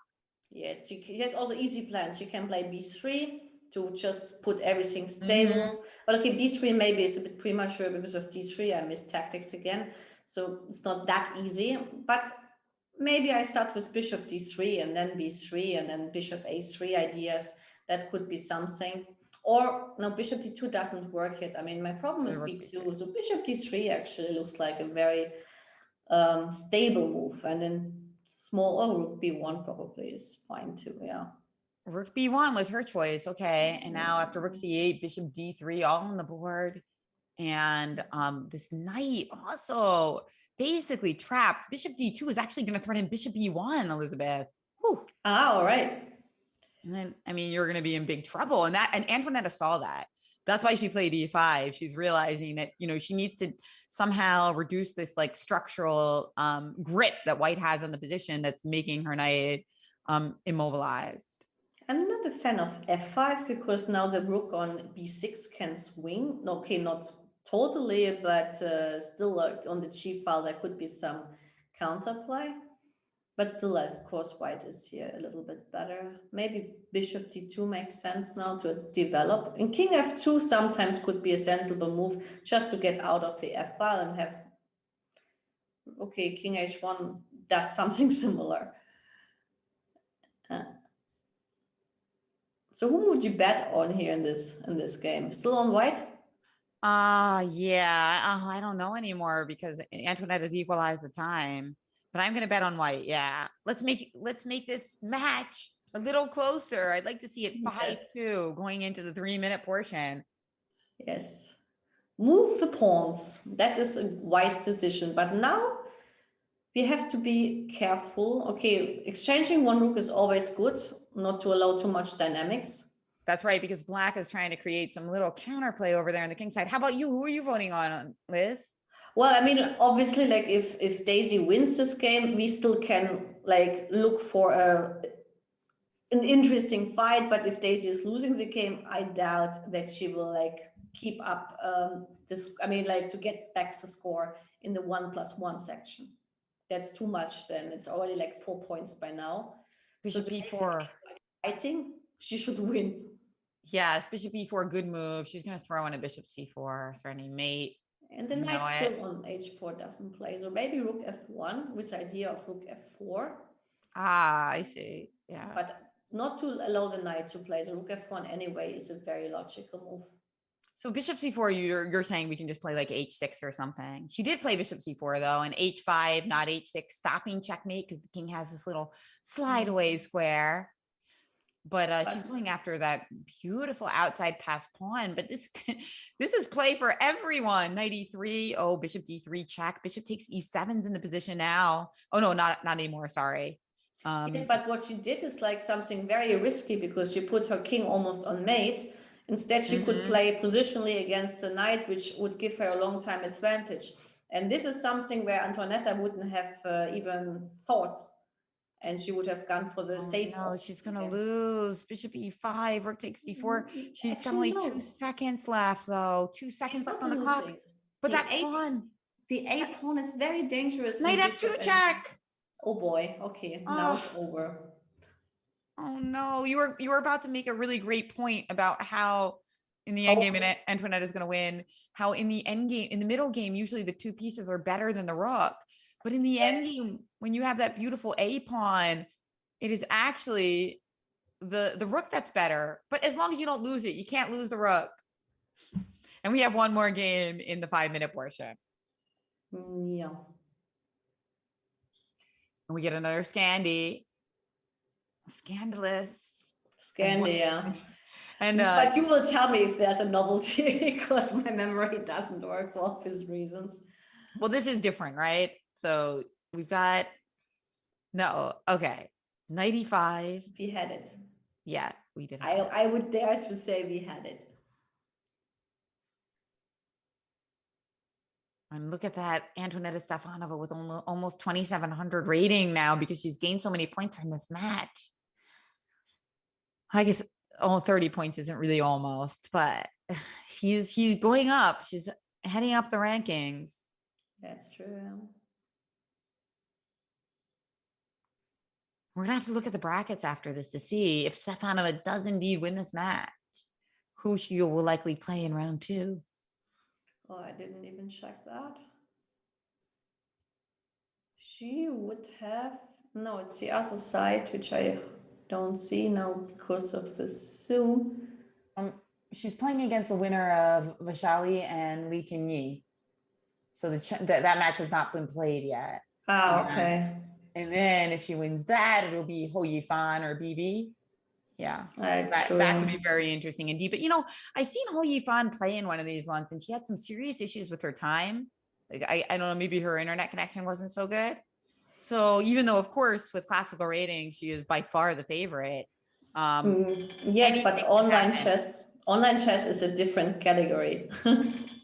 Yeah, and online blitz especially, right? Because Yeah. you know, if she doesn't have like, you know, really good mouse speed for that 1 minute match, you know, it could be quite interesting indeed. And Also, I like mean, if you're an expert on mouse slips like I am, it's yeah, it's a different category because mouse slips, for example, they don't work in normal OTB chess. It's the same for internet connection. These are two new factors which actually make the difference mainly, right? right. And then from the other side, there's all sorts of ways to increase your advantage a little bit, like pre moves and being good with them, all Ah, that yeah, kind of stuff. pre-moves. I'm afraid of pre-moves because sometimes, these pre-moves would turn out in very bad surprises. So I hardly put them unless it's like a recapture where I know that it's an illegal move if it wasn't done. So, yeah. Yeah, I think they're overused in 1 minute plus 1 second increment. It's not 1 minute with no increment. So the risk is sometimes bigger than the potential reward. Queen Yeah. e2, knight e2. Okay, so we got one of the drier positions that we've had so far. White has the two bishops, so that you'd think that would be really nice here. Here, bishop before check here is a good positional move because we would provoke c3 as the bishop pair shouldn't be changed. And then, okay, this is the same, but to provoke a weakness on the white squares, for example, is sensible. Even it's okay, bishop b7. Ooh, so Antoinetta just gave up a pawn there because she thought knight d4, there's c5. King d1, there would have been queenside castle. It's a check. So she says, hey, take a pawn. And Desi does not take it right away. And she because B7 was hanging, right? And now knight C2 would have been met by rook B1. So she plays knight to D3. Okay, that's cool because if she wants to gain the bishop pair or actually take the bishop pair away from Stefanova, rather, this is the moment because B2 is hanging. But wait, B7 is Seven is hanging. hanging. Yes, it's not that simple as it seemed to be for us. But maybe not bishop c5. He put pressure on f2. I still like Black's position because Black's pieces are much more active. So definitely I would prefer Black here. So bishop c5, yes, was played. b4, okay, bishop b6. Do we care? We don't care.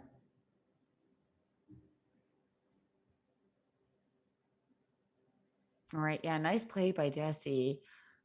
Just trying to maximize the position of her pieces. I mean, the knight on d3 and the bishop on b6. That's exactly what we want. So the two bishops you have, but Black really has a very nice pieces here. Now, would you put the rook on e8, or do you just like it hanging out on h8? Well, it's not clear because maybe on the h file the rook could be sent. Okay, right. Knight g3. Sometimes you have to be afraid of knight takes f2 and rook d2 and rook e2, but it's not yet the case. Rook e5, clever move, very clever move. I still like Black's position very much. Yeah, definitely easier to play. And Oh, you know, yeah. can't play h4 because this hangs. So you can't play f4 because it's not legal. You Chess.com can, won't even let you do it. If you play you, bishop takes f6, I mean, okay, of course you're admitting now that you're worse, right? but bishop d2 doesn't work because of knight takes f2. So I guess we maybe have to play bishop f6, but then for sure we like Black because this knight is not very strong. Unless you can just play like knight e4 right away and try to improve the position of this piece. Okay, she plays rook to a2, protecting f2. Which is sensible, of course. Now maybe knight f4, because anyway, we have to clear the d file to bring at some point our rook into play. Exactly. So knight f4, but the question is if you ever really want to take care, right? Because No, then we don't. We don't because actually. yeah, then the position, I mean, maybe at some point if you like win a pawn or something for it. Rook d3 could be a dangerous move. Threatening rook takes g3 and also x-raying to h3. But we have to watch out for c5. That's why it was True. clever to play bishop d4 first. Yeah, so that was the problem with my idea. And that was actually the reason for c4, because she wanted Mm-hmm. to stop that idea. So quick bishop d4 by Desi. Seems like she's playing really quick this game. That's good because she's been in big time pressure throughout this match. In the most games, absolutely true, yeah. Yeah, for But those still, of us. it's, yeah. Oh, go ahead. Actually, I lost my thought. I just wanted to say for anyone who's just joining us, this match is the Women's Speed Chess Championships. We're in the round of 16. Stefanova versus Cori. Stefanova, former women's world champion, grandmaster. She is crushing in this match so far, playing some fine blitz moves. And she has a 6-1 lead against Desi Cori. And, you know, it's not even like Cori is actually playing badly. It's just she is getting into trouble on the clock. And that's usually deciding it in almost every game. When, in my opinion, what is her name? Daisy does two crucial mistakes in terms of time management and in terms of choosing openings she is very familiar with. And I think this is the reason why Antoaneta is superior in this match, mainly. Because you should play lines you know by birth in blitz, not to lose time, so you know the ideas by hand. And of course, you should try to play faster. That's my assumption why we have this big difference in the score. Ho Yifan is a student at Oxford. That's right. I'm taking a look at the Twitch chat. Odd Your Head says Angel NYC, Coach Angel NYC says that you came to 318 in Brooklyn, the famous junior high school one day. Good memory from Angel. Do you remember that, Elizabeth? I remember that Elizabeth Vickery took me to some high school or to some schools, but it's been 20 years ago, almost not 20, but something like 17, 16 years ago. But I remember I was visiting only with her some schools, beginning of 2000, 2001, 2002. But I wouldn't remember the kids. I remember I saw kids, but I didn't remember who it would be. I wouldn't recognize them, of course.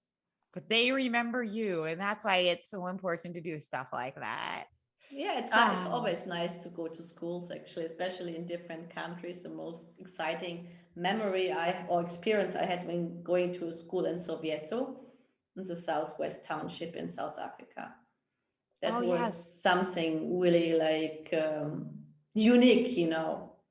Yeah, I was there. I was in Soweto in South Africa as well, near Johannesburg. Or in Johannesburg, rather, I believe. Rook A1 played here. Now, what's going on? Rook C3 only move, otherwise you can resign. Yeah. Checkmate was the idea. So she has to play a Rook C3, and now what did the bishop bishop went? Bishop b6. If you take on f7, I take on f2, and that would be very, very dangerous. Oh, yeah. Okay, if rook f3, maybe rook f3 still can be played. But then there's bishop c6. I know, then I can take on f2 with a check. So that would have worked. But maybe still now I can play something like rook f3 because I'm not sure how to protect the guy on f2, right? That's right. King g1 allows knight takes h3. And rook takes g3, which is probably even the worst news but it's of course hopelessly lost in any case. So knight e4 played, but now h3 hangs as well. Yeah, it really could be the first moment that Daisy wins, but she's very low on time again. That's true. 12 seconds left. It is worrisome. Worrisome for her fans who are looking for her to score 1 point. Move. Well, okay, now this is a good maneuver with knight e5. Knight e5 coming into the position. Rook could come to f4. That's what she's doing. She's trying to keep her position protected. Bishop c6 would be threatening a mate again, but there is rook takes g4 with a check. But she done it. She's played bishop c6. She doesn't even bother taking a check to start.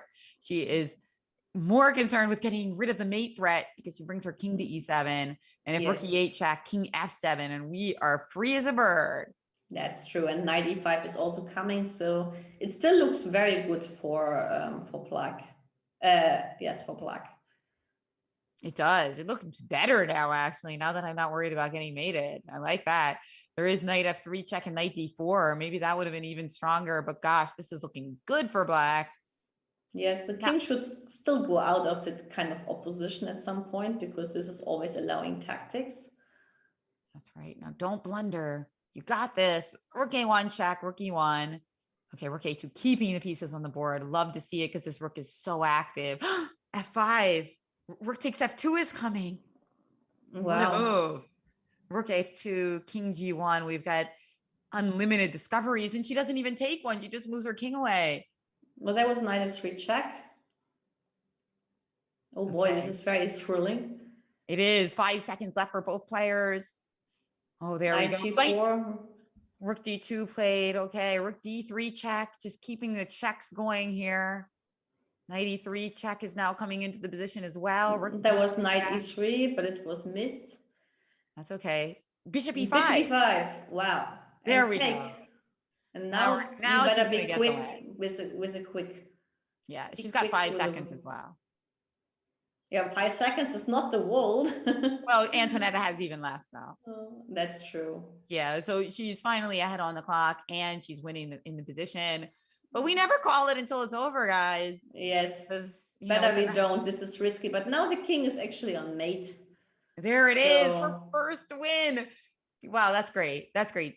6-2, a really, really tough match so far for Cori, but nice for the momentum that she wins the last game of the 5-minute as it gets quicker. Will she speed up and put some pressure on Antoinetta Stefanova from Bulgaria? We will find out after the break. We'll be right back as this Women's Speed Chess Championships gets speedier.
Hello, everyone, and welcome back to the Women's Speed Chess Championships. I'm Jennifer Shahadi, and we've been analyzing with International Master Elizabeth Pates. It's been such a great match so far. Stefanova with a big lead, but we've got a lot of exciting things happening in 2021, including the World Championship coming up in November. And Chess TV, chess.com has exclusive rights to the video footage of the players. So you want to keep that in mind as we can see Magnuson and Jan's face, as we're certainly poised for quite an exciting match. But first, we have Stefanova versus Cori. Stefanova has been playing absolutely wonderful chess, but she did get nicked for the first time right before we went on break. Is momentum in Cori's favor, Pates? Is this going to get close? Well, I mean, like, as I said before, I would still bet on Cori to be smallly or like slightly superior in the 1+1 section. The 3+1, I mean, if Daisy is not playing faster, I would say that also here Antonetta would rock the scene. Yes, yeah, I think she is going to play faster though. I have a feeling that like once she gets the 3-minute, you just have to play fast. I don't think we're going to see as much time pressure from Cori. That's my prediction. Because 5-minute is that kind of weird time control where you actually can think maybe once or twice a game. And 3-minute, you don't really have a lot of options. You gotta go. So I think that I'm gonna predict that the 3-minute portion is going to be closer. Yeah, that's actually a fair prediction. I would follow you here. And here we go. We are starting off as Cori plays d4, and we will likely get another, something different. G3 is okay, but we have seen this similar setup with a different move order already. Well, not after bishop f5 anymore. Well, bishop f5, that's a nice move to be able to get in. Normally in these types of lines, it's hard to get that move in. But Stefanova has done it. Yeah. And I mean, if she is able to just move her bishop out and castle, she should have a very nice equality. Yeah, it's a kind of very typical position in the Slav. With the bishop on g2, however, you try to get a better control of the e4 square. So sometimes, yes, I want to say there are knight e2, knight h4, and e4 ideas, which here are operated in a good way. Maybe actually from all the setups Daisy was choosing, I like this one the most so far. Yeah, she has not done well against Antonetta's Slav opening in the 5-minute portion. But here we have a little something. Not much though. I mean, black is still doing quite well here, but it is a blitz game. So let's see what happens. Knight to s6, looking to trade off some pieces. Remember earlier in the match, Elizabeth pointed out when you have those weak pawns, you want to trade off pieces. So Antoinetta wanted to trade off pieces to kind of fixate on the d4 pawn. Cori, on the other hand, wanted to do the exact opposite, and that's why she played knight c3. Yes, it's very important when you have space disadvantage to change pieces. That's why it was very good by Daisy to play knight c3 and to keep the pieces on the board. Also, that would give her less worries on the d4 pawn, because after the exchange of the knights and bishop comes to f6 and the pressure would be huge. Yeah, that's a great point. I mean, people watching in thinking of how to improve your blitz game, notice that really strong players, they don't always trade pieces, right? They look for the best move, not moves that just relax the tension right away. And that can be a hard move for a lot of non-professionals to play, knight from e4 to c3. So I kind of keep that in mind when you're looking to improve your own blitz. Okay, queen e8 played. This looks very passive for black, but solid. Passive, but solid. So now one idea could be rook d2 and rook d1 to double. Another idea could perhaps to play on the king side, but in blitz, for example, like I would also suggest the best thing you can have is a safe king, because this doesn't cost you much time. The moment your king is unsafe, you lose a lot of time defending. And for this reason, it's always good to choose openings where your king is safe. That's why, for example, like I wouldn't suggest to move like g4, because it doesn't do much, but giving weakness to the white's king. Agreed. I loved her B4 move though. I liked making like some space over here and kind of discouraging C5. But these moves, F4 and G4, you know, you gain something, but you lose something, right? You lose a lot of protection along these squares. So we'll see if that comes back to haunt her. So far, unfortunately, Elizabeth, my prediction about her time management has not been very good because she is down a full minute. Yeah. Besides that, actually, like to play on two wings, usually, I mean, there are exceptions, but like elementary school of chess, attacking on two wings is very risky. Let's put it this way. Yeah, it's something that you need a lot of time to get done, right? Mm-hmm. And Queen F1. That means she wants to push f5, but now, of course, she loses the control of d5 and c4, which is positionally speaking not nice. But maybe she can strike back because, okay, she has to play c5, but knight c4, of course, is coming. Now already, like, you have a coordination problem. Queen f3 makes sense because the bishop on e3 is worth much less than the knight on c4. For this reason, Antoinetta will definitely not exchange. She will take the pawn. Here I have two options, right? f5 was one, rook a1 the other. So bishop h7. So what do you prefer here? Like, whom do you prefer? You want to be white or black? Oh, well, after this move, knight e4, I'm a little nervous for black because I'm threatening to play f6, which looks very enticing. But I do feel like if we can come up with a clever way to meet that. So you played knight c4. I'm sorry, I'm dodging your question, Liz. No. Actually, like it's indirectly answering the question because it looks like you like white, but probably like it looks much more dangerous than it is because f6 never works as to bishop takes c4, right? Yeah, that's the problem. I was just thinking about that. Like f6, bishop e4, pawn takes e7, bishop takes f3, and we're coming out down a material. So Antonetta's ended up playing f6. It was kind of nice to avoid that, but she felt compelled to do it at some point. Now, queen takes f5. What on earth is going on here? We're down a pawn as white, but we've got a really juicy, actually we're down two pawns, but we've got a juicy pawn on d6. Which So makes it, yes. can the quality of our pawn compensate for the number? Hey, It does. Because of the space and the activity of pieces, it does compensate. And this is very dangerous, even so being two pawns up. I would prefer white here. Yeah, and blitz especially. And look at that knight leap to the action. And this is the problem. This pawn is going to be tender, and knight e6 is also on the board. Oh boy, this is very tricky for Antoinetta Stefanova. Could she lose two in a row? She's still got double the time of Cori, but it's not easy to play this position. What's the deal? Is rook a1 the idea? Just simple chess? That's Move the knight one away option. and just take on c6? Oh, she sacrifices now, which is maybe a good idea. Knight b5. Knight b5 and rook d1, bishop d1.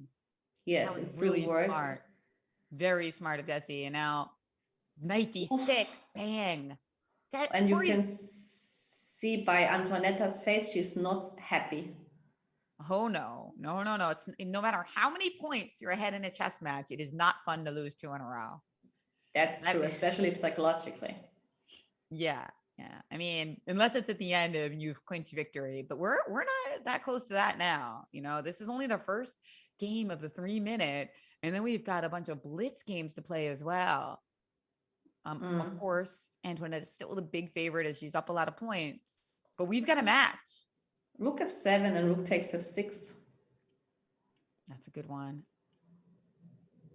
Rook takes f6. So she's up and mate on f2. Higher rook here. Ooh, nice mate. Bishop f2 mate. Love to see it. Well, Peruvian fans love to see it at least. Cori fans love to see it. Stefanova, though, still with a magnificent lead. But, you know, how much better is it to have that 6-3 lead but not have lost two games in a row, right? I would still prefer the +3. Oh yeah. But you'd rather have it in a different way, you know, maybe going like, 2-2 in the first few games and then winning after that. But let's see. Stefanova, a very professional customer here, is going to try to get back on the horse. She's had success in this line, Cori usually doesn't get a very good position against the Scandinavian. I mean, with the Scandinavian.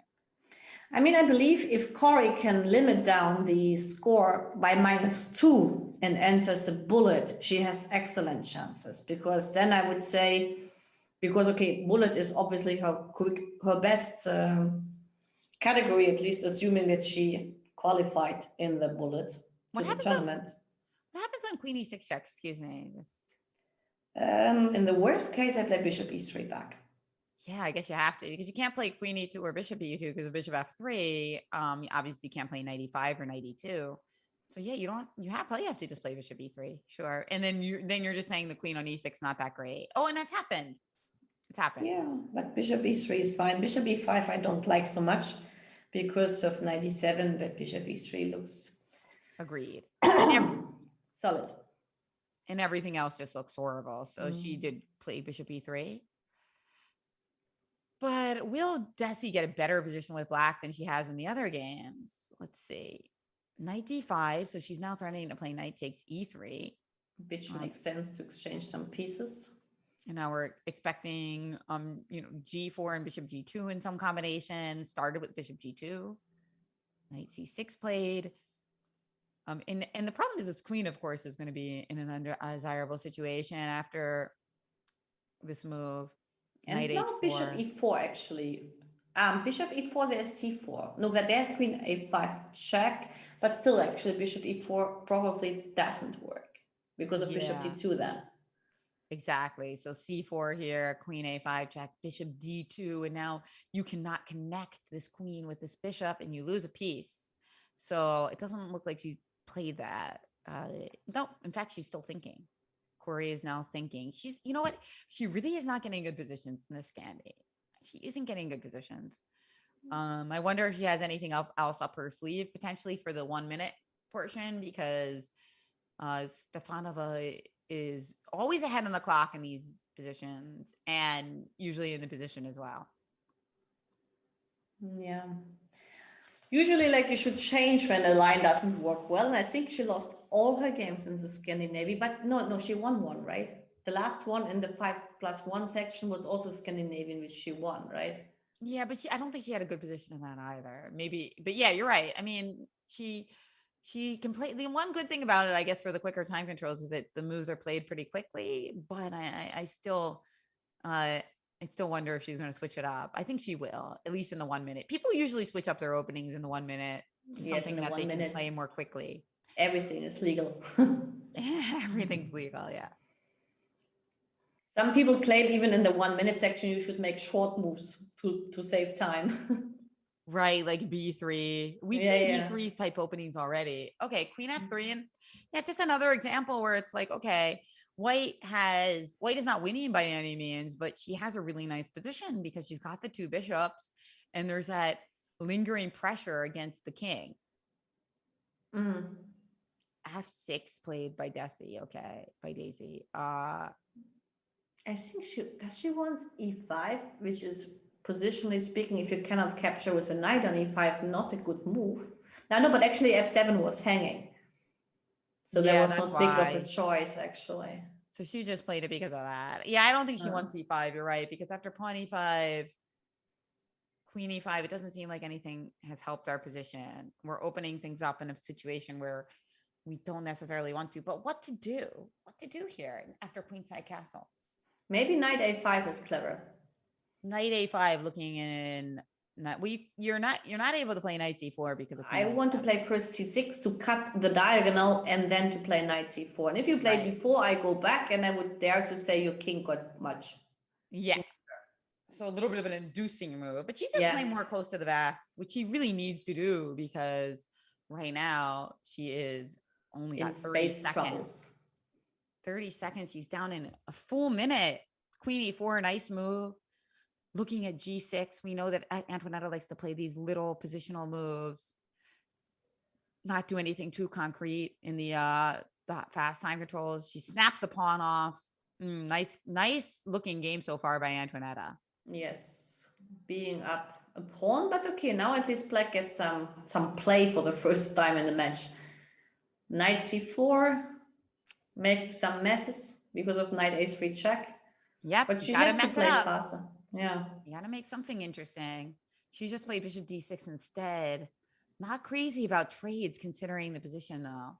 And I know I'm wondering why we're not getting that knight c4 move in. What about c4 now? Oh, I guess you could have no, c4 was actually probably a good move because queen d4 allowed It's bishop true, takes yeah. a5. But whatever. e5. Now she's played D5, the favorite answer by Antoinetta.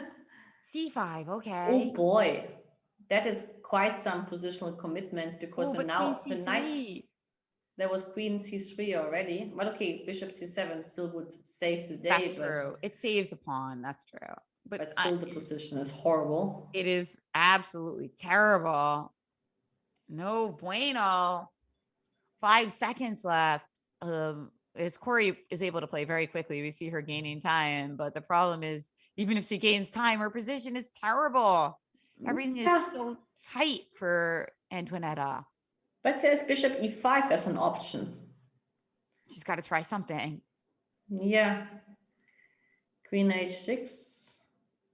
She's doing her best. She's doing her best to keep Antoinetta thinking. The time gap is narrowing. It really is. 30 seconds to 7 seconds. Queen e2 just played, hammering on the e pawn. Keep it E5. wild. Oh boy, c4. Hey, according to Stockfish, the move's not good, but who cares? You got 30 seconds and 6 seconds on the board. It's just about making them think. Yeah, but the king is horribly weak. That's true. That's true. That's why Antoinetta simply ripped the pawn on a6. The rook, queen b2 was a threat. Okay, she wants queen a4 and queen c6, which might be finishing the story. Oh, that's right. Well, knight f5 now, so the queen c6, you would trade queens off. Can I play e2 now and have queen c1 as a mating threat? Oh boy, messy. E2. I guess it I got to take doesn't with the work bishop. yet. Bishop g2. g2. Ugh. Oh, and there it is. Bishop g2 won the game. Antoinetta coming back with a win after 2 losses in a row. That's got to feel good.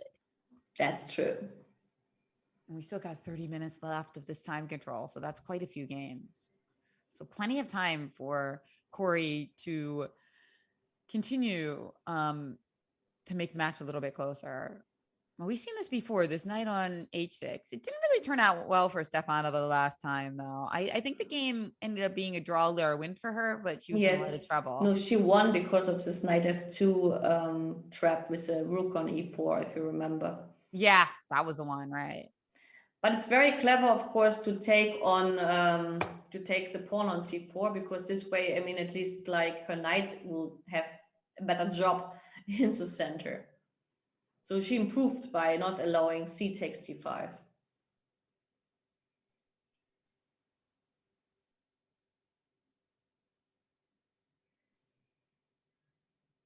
All right, knight takes c4, knight to d7, rook d1 played. Okay.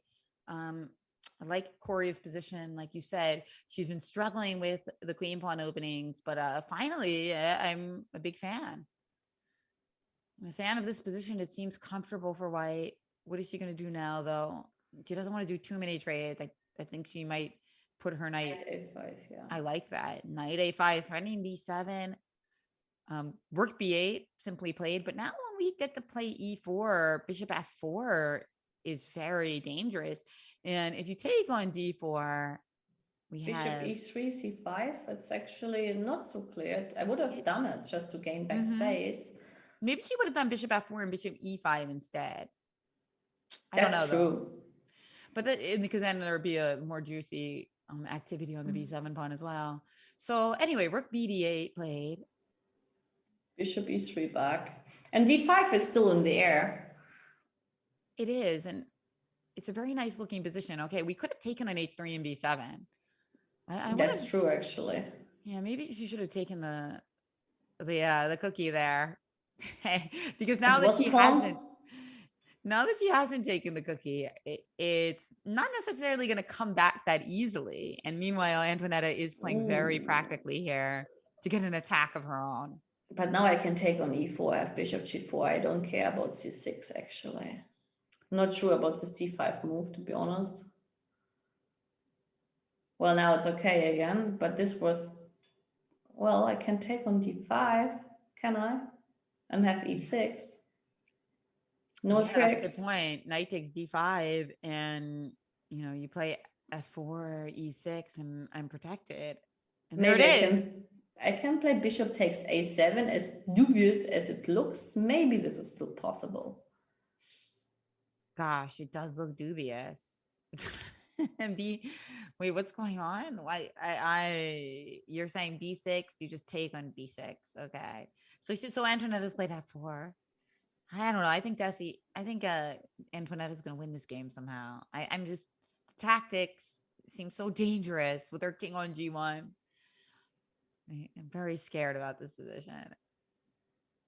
I can play for like queen a4.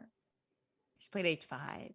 She's Yes, looking but to this looks like not a good moment or like a good continuation for Daisy here. look how buried this bishop is on h1. This is I would, not a desirable bishop. well, the bishop on a3 at least has a job. Oh, a big job to go after g4 to stop your king from moving. And how's the time management? Actually, like Daisy got faster. At Yeah. least that's what it feels like. Yeah, she's been thinking for a while in this move, so she's dipping underneath Stefanova again. But I think the bigger issue is just this position is so hard to play with white. Your pieces are either buried or extremely scattered. So That's true. how does she just kind of consolidate, get things back together? Well, that makes sense. That's a move, bringing a piece back. But b5 wins, right? Mm-hmm. Just win a piece. Yeah, that's the problem. Like, And that's a problem a7 with, is hanging with a check. yeah, that's a problem with these loose pieces. In a blitz game, it's very difficult to defend them all. I mean, that's all there is to it. And one of them is going to go. Rook d5 doesn't seem to do much because you could actually play queen takes a7 check anyway, and then take back on d5, and then you win even more material. Actually resigning then. Yeah, I don't see much of a choice. Maybe bishop d4 still gives some chances, but objectively not, but swindling chances with a lot of fantasy. Yeah, this is going to be a big win for Antoinetta because 8 points to 3 points, huge, as we've only got, 24 minutes left in the 3 minutes. That's still a lot of time. That's still a lot of games. But Cori really has to go on quite a streak. And look at their faces. And Antoinetta, it's still super serious, even though it looks like she's totally winning. Well, that is a good way to be because in Blitz, you never know. You always have to stay focused until the game is over. So now I take on h5 and I pretend that I have some counterplay.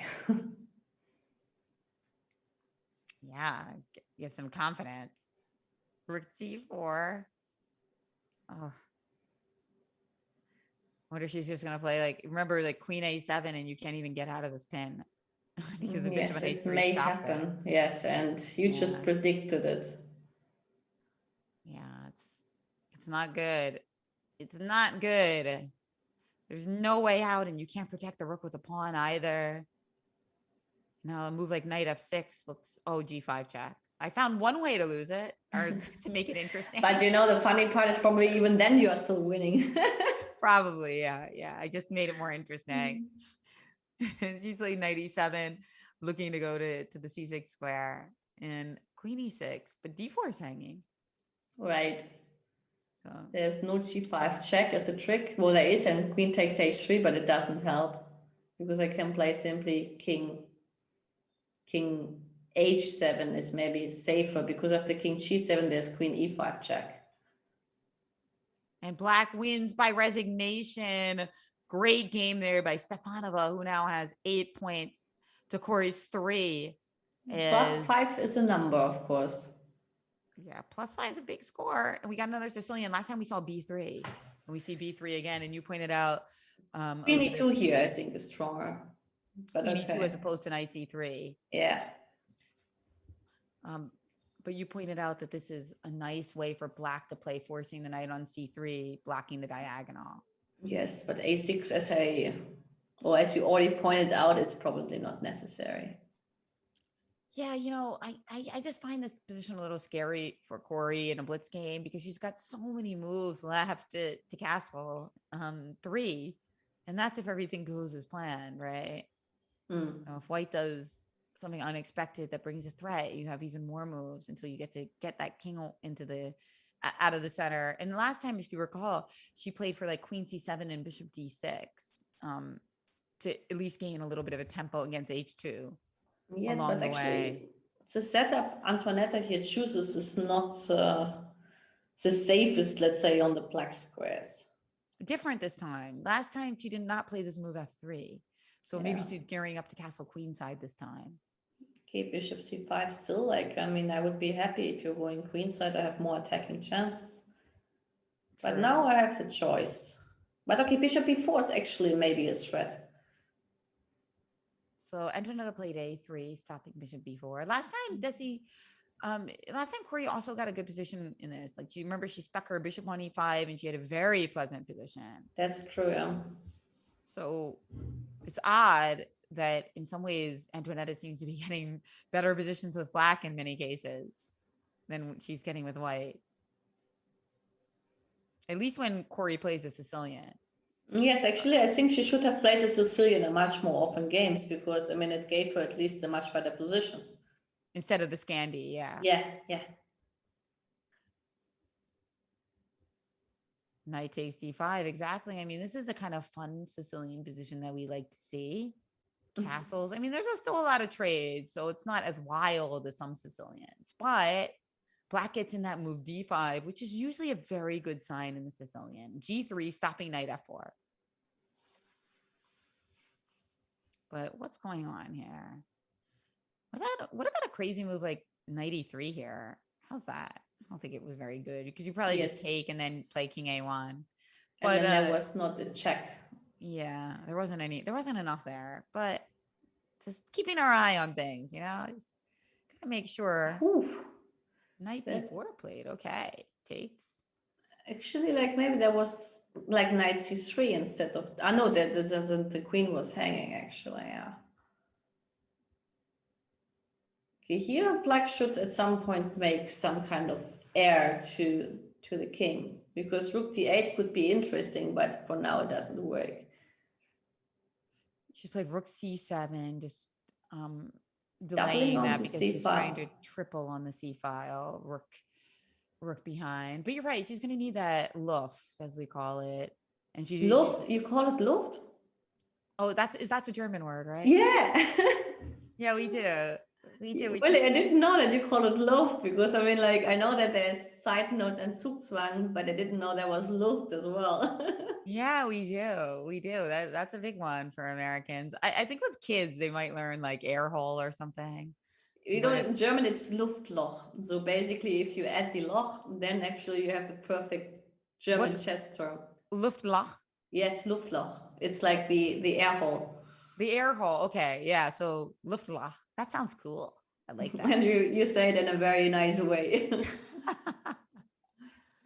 Uh-oh. Don't know if that's sarcastic or not, No, no, but it's very cute in the accent. exaggerated. Yeah. Bishop to Mm. D5. I like this beautiful queen on E5. I This like this is true, beautiful queen actually, on but E5. still the position is quite tricky because White's king looks safe, but maybe sometimes the idea is with a5 before. Premature now, but the position is still far from clear, I would Maybe say. maybe she can play to rearrange her pieces and get no, I think we need the queen for defense there, but I was thinking rook c6, rook c7, queen c8, try to get the rooks ahead of the queen and put some real pressure on c3. Queen b6, okay, looking to kind of tickle maybe. Yes, you should change the queens because still the White's king is not very safe, but soon the Black's king will be in trouble too after she manages g5. Yeah, it's just the queen is such a wonderful piece. It's those dark squares because black doesn't have any dark squares and doesn't have the dark squared bishop or knights, and the pawns are on these light squares. The queen on d4 and e5 just looks like a goddess. It's like all these power squares. Yeah, now actually we will see some piece trades, which are unavoidable. But you know, if I change everything in this position, I would say actually white is better because of positional means with a pawn on b5 and a6. But Right, and this king is a it's little closer to the action. Here we yeah, but I go. think Daisy should change pieces, everything. 40 seconds left for both sides. This is going to get wild if everything isn't traded, but you're thinking just queen d7. Now queen d7 actually could make a point because this h5 g5 can turn out to be rather weak than strong then. Maybe I don't trade queens though. I play queen e3. Again, even though you have that file, you can't easily use it, and I'm still going to be gunning for that e5 square. Yeah, and then queen d5 as an option to hold the square. The funny part is h6 doesn't threat anything. But now actually like queen d4 was not necessary to miss. Yeah, not necessarily to allow, you mean, right? Yeah, that's what I meant.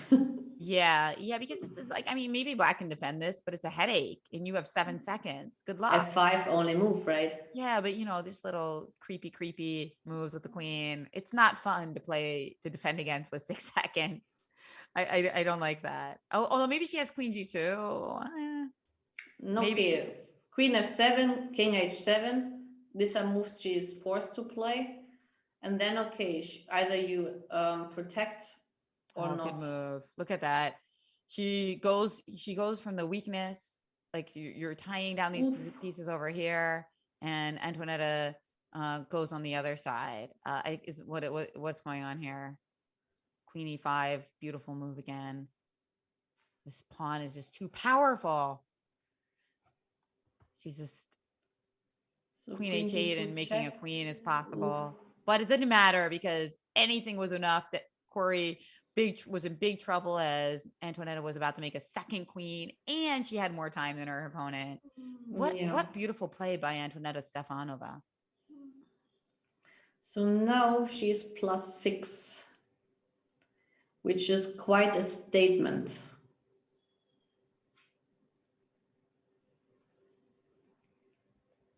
I really like her name is so musical, Antoinetta Stefanova. It's like they both it almost like it's rhyming. It's a very beautifully constructed name. 4 syllables in That's each. true. Yeah. It is a longer name, Antoinetta, and she does go by Etty. So that is the Yeah, nickname it, for yeah. Antoinetta. That's a short form apparently in Bulgarian language. So Yeah, because if you use the first part of the name, you would say Auntie, and that's not that nice. I mean, I love it's poker, but that's not a good nickname. Etty is certainly better. And Ellie is the which German version of the short form. Ellie or Betty or oh well, there are thousands of nicknames actually with my name. So which one do you like the most? it's hard to say. It depends a bit. I mean, probably Lizzie, but this is like not typical for Germans because this is a kind of English American version. But that's what I think fits best from the nicknames. But Ellie is what they call me in Germany as a short form. So, well, Lizzie it's it all fine. is, as that's the one you like the most. So, and especially from coming from Americans, you're probably Yeah, used to it. So what's that's going yeah. on here? That Corey's lost a pawn, but she has some really nice compensation because the king's address is very unclear here. I mean, putting it over here is going to E4 be here is an interesting move, or even bishop takes E5, yeah. F E5, and now E4, because D5 is hanging. And if you take, I will play positionally on the white squares with Queen E2. So bishop Blast takes off. E5, E4 is nice. Blast. I mean, our queen h5 check's not the end of the world because of bishop g6, but it's more about all the energy of the pieces. And this piece is very, very sad here on g7. So nice play so far by Cori, but whoa, she's spending a lot of time here. She should be quick, and it's clear that she has to play E4 and bishop takes E5 in a way, because if Black will manage with bishop G6 and castle, she Black's a pawn up. Right. So e4 immediately. But the difference is like that after d takes e4, I mean, the queens could be exchanged, which is still not something to worry about, but I would have preferred the version with the queens on the board.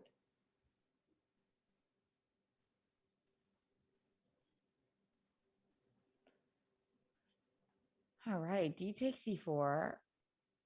Now bishop takes e5, I will take on d1 and f takes e5. And this way, at least I don't have to worry about my king. That's why actually it would have been nicer. But okay, now she plays knight takes e4 and she wants to play dynamically. But maybe I have time to move my knight to d7, as strange as it may look. I know there's knight d6 check, actually. It's not so easy. Maybe knight d6 check is an annoying idea, isn't it? So she felt compelled to castle, and now queen b3 check quickly, as Cori needs to be quick. Yes, and then I can take on e5 and on b7 still or something. Or rook d1. Rook d1. I like just increasing the pressure. Bishop e5 now is a big threat, as we'd be looking down at your queen. So queen c7 played. Can I get away with bishop c5? Well, she's done it. That's what I wanted, because now I'm looking at playing bishop to d6 no matter what you play. And then the g5 pawn will hopefully be hanging at the end of the line. Yes, but you could have taken immediately on e5. I know you couldn't because of queen takes e5. Yeah, that's why she's going down this maneuver. But okay, if bishop d6, what about queen f7? I wasn't really intending on trading queens. So knight d6 actually was Cori's choice instead, looking at b7 and looking at the bishop on f5 as well. Yeah, but now at least if I take on b7, I exchange the queens, but she's not intending to exchange queens ever. Instead, she puts pressure, which is generally good. She continues the attack, but look at Stefanova. She has a minute and a half. Against 20 seconds, which is not a good time management. And that's why actually, I would have preferred to play it more positionally. No, she's furiously calculating here. It is Cori, as she finds that queen takes b7 works out. And I mean, she's only got 13 seconds, but it's become easier to play with the queens off the board. And the rook is just so active after rook d7. I mean, talk about easy to play. Yes. That's a move. All chess players are going to feel good about pounding down. b4 and knight, for example, to d6 or to a5. Yeah. Now f5 could be a threat. Oh, no trades, she says. Rook c7. I'm sure black would like to play something like bishop f8 here. But maybe she'll just take on c6. Knight b7 instead. Well, this changes now some pieces, which is definitely helping black. Certainly a bit of a sigh of relief there, as she gets her first active rook of the game. Oh no, okay, for now it's okay. I hallucinated rook g2 and bishop b4, but that's not possible yet because the knight guards that square. But now the rook gets to c2 perhaps, and this is actually something. Yes, knight d7, that's right, rook c2, and look at black's pieces. It's like the initiative has changed hands completely. Hoops. And rook c1 check. Now rook takes f2, and Stefanova is winning the bishop on f1. Oh no. She's thinking though. What's the reason for her thinking here? Well, you can also think if your opponent has 1.6 seconds to make another move which is not expected to flag her. You can have these thoughts. I see. Well, that's some good insight into the psychology, as we look like we're probably going to get 2 more games here. We've got 7.5 minutes on the clock, and look at that, 2-6-6-6-6. As Antoinetta is definitely up to devilish tricks in this match. She's got 10 points, double digits here, and Cori has 3. So probably 2 more games in the 3-minute. Cori would have to sweep the table, I think, in the bullet to come back. That's true, yeah. And another Scandi. We've commented that it seems like she's getting better positions in the Sicilian, but she's sticking with it. She's kind of alternating, maybe alternating 60%, 70% this Scandi, and the rest of the time trying the Sicilian. Kind of wish it was the other way around based on the games that she's getting. Last time we saw this, Queen E6 checks was played. A little clever move designed to win against almost every move, but unfortunately for black, queen e6 check, bishop e3 is really good for white because the queen on e6, doesn't end up that Well, wonderful. bishop on f8 then is also blocked. Maybe I can try queen b4, queen b6. What do you think? Something like that. Yeah, I'd like to try something different because I don't think queen e6 check is very good. Bishop e3, and it's the kind of move that if you're playing against a much weaker player, maybe it'll strike them off balance and they'll lose immediately, but not Stefanova. So she did try your idea, Ellie, or Lizzie, as we've determined is the favored nickname. 95 here perhaps? Oh no, then there's bishop d2. It doesn't bring much, right? Queen takes b2 as a pawn, but it's a risky business. Because I can simply play bishop d2. I still have to play, I bet, after queen takes b2. Because knight a4 looks a little bit risky, even so it seems possible. But probably you should take on b2. I'm taking on f3. That's why. Took on f3. And knight c6. Okay. Kays and Kodal points out that Stefanova was beaten by Abdumalik in spectacular fashion to earn her grandmaster title. You should check out that game in the Scotch. Yes, shout out to Abdumalik. That's awesome that she did earn that GM title. I think that brings it to 38 women in the world who have the grandmaster title. I'm sure chat will quickly correct me if I'm off. I wanted to say giving numbers is always a risky business. Hey, the worst you can be is wrong. Actually, I would have bet on d5 because this is apparently Antonetta's favorite move in the Scandinavian, right? Yes, she's played it so many times, even situations where we haven't really loved it. But in this case, it seems quite promising. Yeah, here it looks better than in the other cases, indeed. But now I can play knight e5, right? And then knight gets to c4. Yeah, and that is a nice square. She's played bishop g2 though, but remember, your queen is under some peril here because you're not that excited about taking on b2, right? That's not really something that you're after anymore. No, you don't want that really because you weaken the b file. It's like a pawn I can voluntarily give away. But what do we do now? Because it's not the b pawn you're after. You're trying to like take on d2 and then play e6 or something like that. So she just calmly castles. Yeah, maybe e6 immediately. Wait. Okay, e6. Maybe there's bishop e1, which is a bit tricky, but probably not tricky enough, right? So e6 looks like a decent choice, or knight e2 and then probably e6. Don't take on b2. Do not take on b2 right away. Okay, so e6, yes. And now you're trying to take on d5 for sure. Okay, so what do we do here for white? She's played a3, tickles the queen. And now knight a4 and c4. Can we get away with that? I don't think so because you have queen b5. Yeah. Now, Stefanova is ahead so much in the match. You could play knight a4, queen b5, knight c3. That's a good choice. But after knight a4, can I play queen d6? Yeah. Queen d6, and then after c4, you just take on d5. Yeah. Yeah. Okay, so what does Stefanova do here? She's played g4. Okay, what's the trick? I mean, black's going to win a pawn, right? Yeah. h6. No, she did not take a pawn.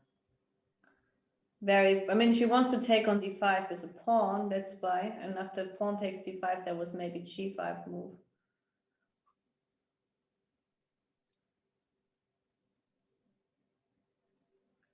So I still want to take that pawn.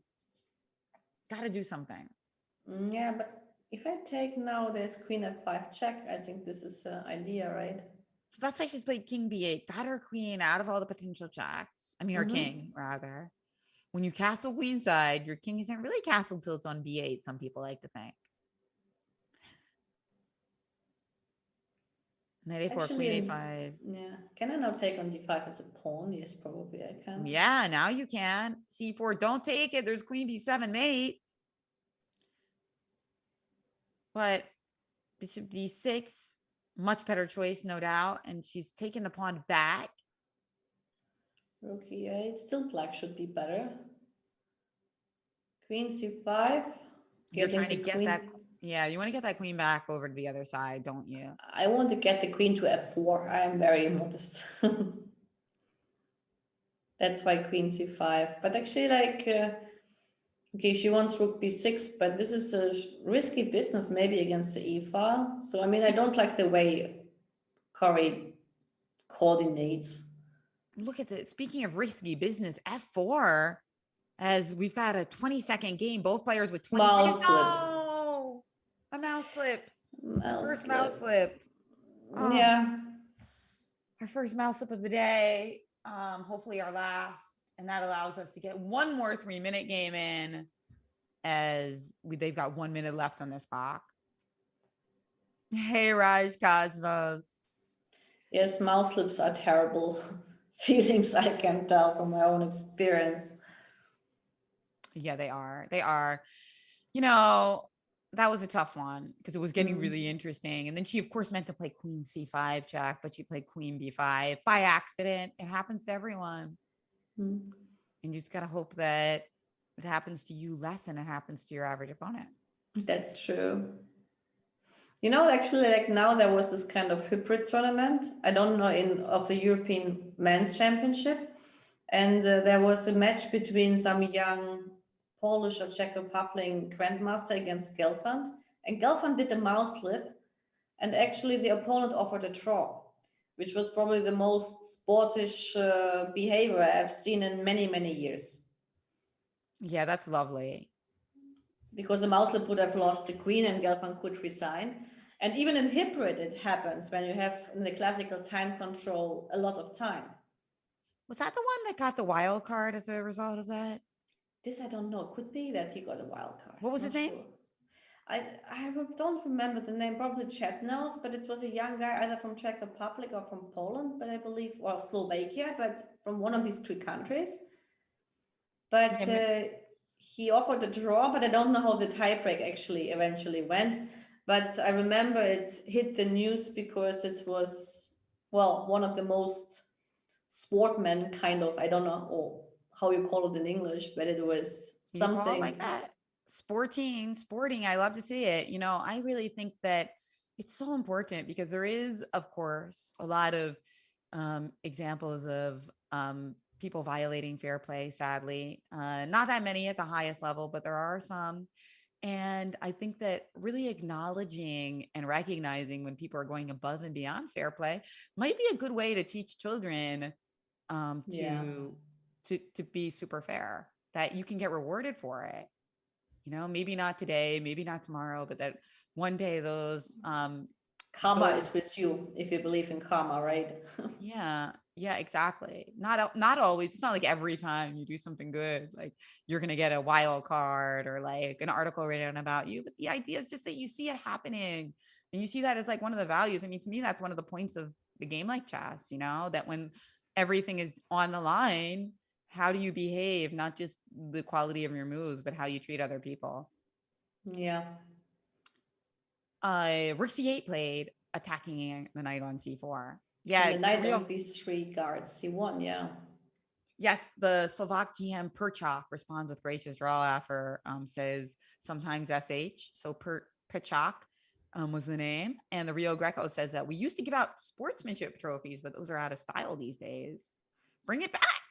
Love it. Random acts of kindness. XYZ. Actually, like I think in online chess, it's the best chance to get this kind of sportsman trophies, because this is the only category where you can really like do something unfortunate, like a mouse slip or an internet lost connection, where you don't have much of an influence on, right? In OTB chess, I don't know what you can do as a sportsmanship in comparison. There are not so many opportunities, right? Yeah, I guess it would be like a combination of sportsmanship and congeniality, just, being nice to people. There was a great story about uh Olympio Urkan posted on his Twitter the nicest people in chess, and there was a story about Navarra and how he's always so courteous with the people who are setting up the chessboards and cleaning them. Yeah, so I think there are some opportunities. You'll find them if you give a prize. Chess players. They're competitive about ordering a sandwich. They'll find ways to be competitive about being a good sport. now that I say it, I'm like, oh, I don't know about that. Oh, I think But AC is okay, in this trouble one again. should be a draw, right? I mean, No, I lose the b5 pawn. It's far from really? draw. I thought I could play rook d8 check, bishop f6, and rook d7 and win a pawn back. But the I thing is, made on b1.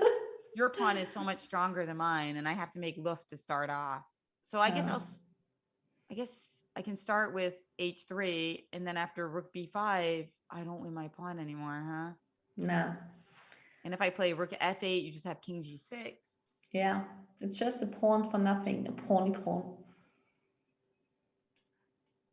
Yep, that's a good pawn. So Stefanova looking to make it 3-12 going into the bullet. Well, that is an unbeatable lead.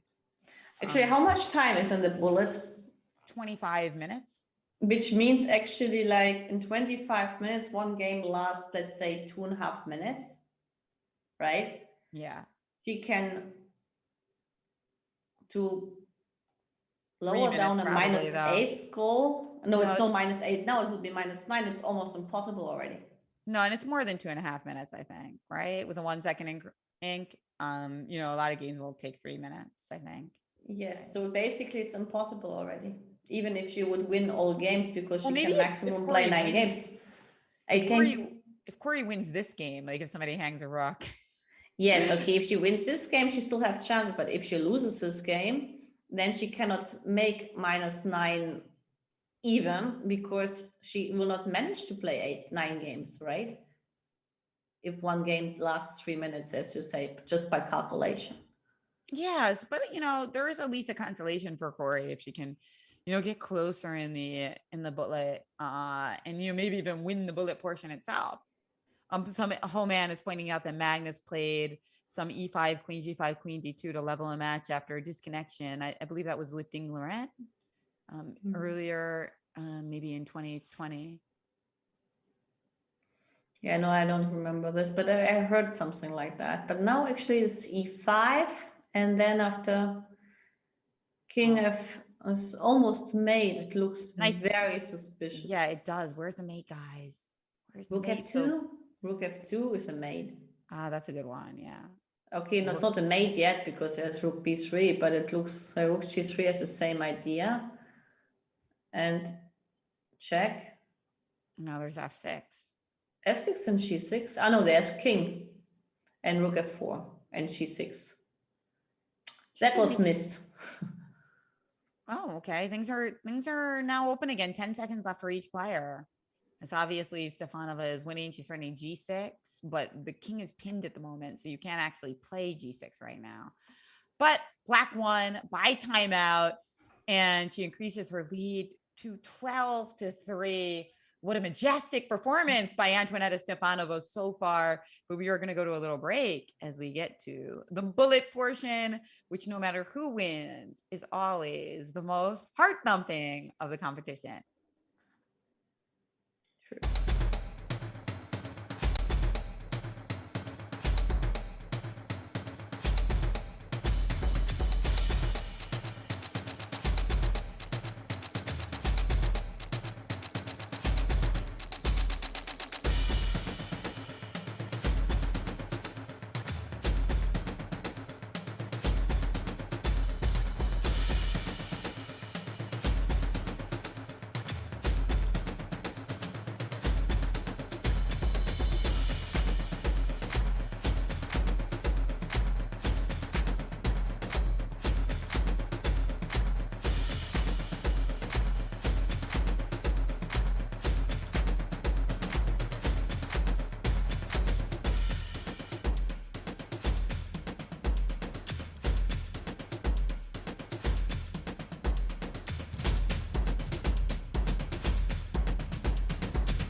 Hello, everyone, and welcome back to the Women's Speed Chess Championships presented by FIDE on chess.com. I'm Jennifer Shahadi.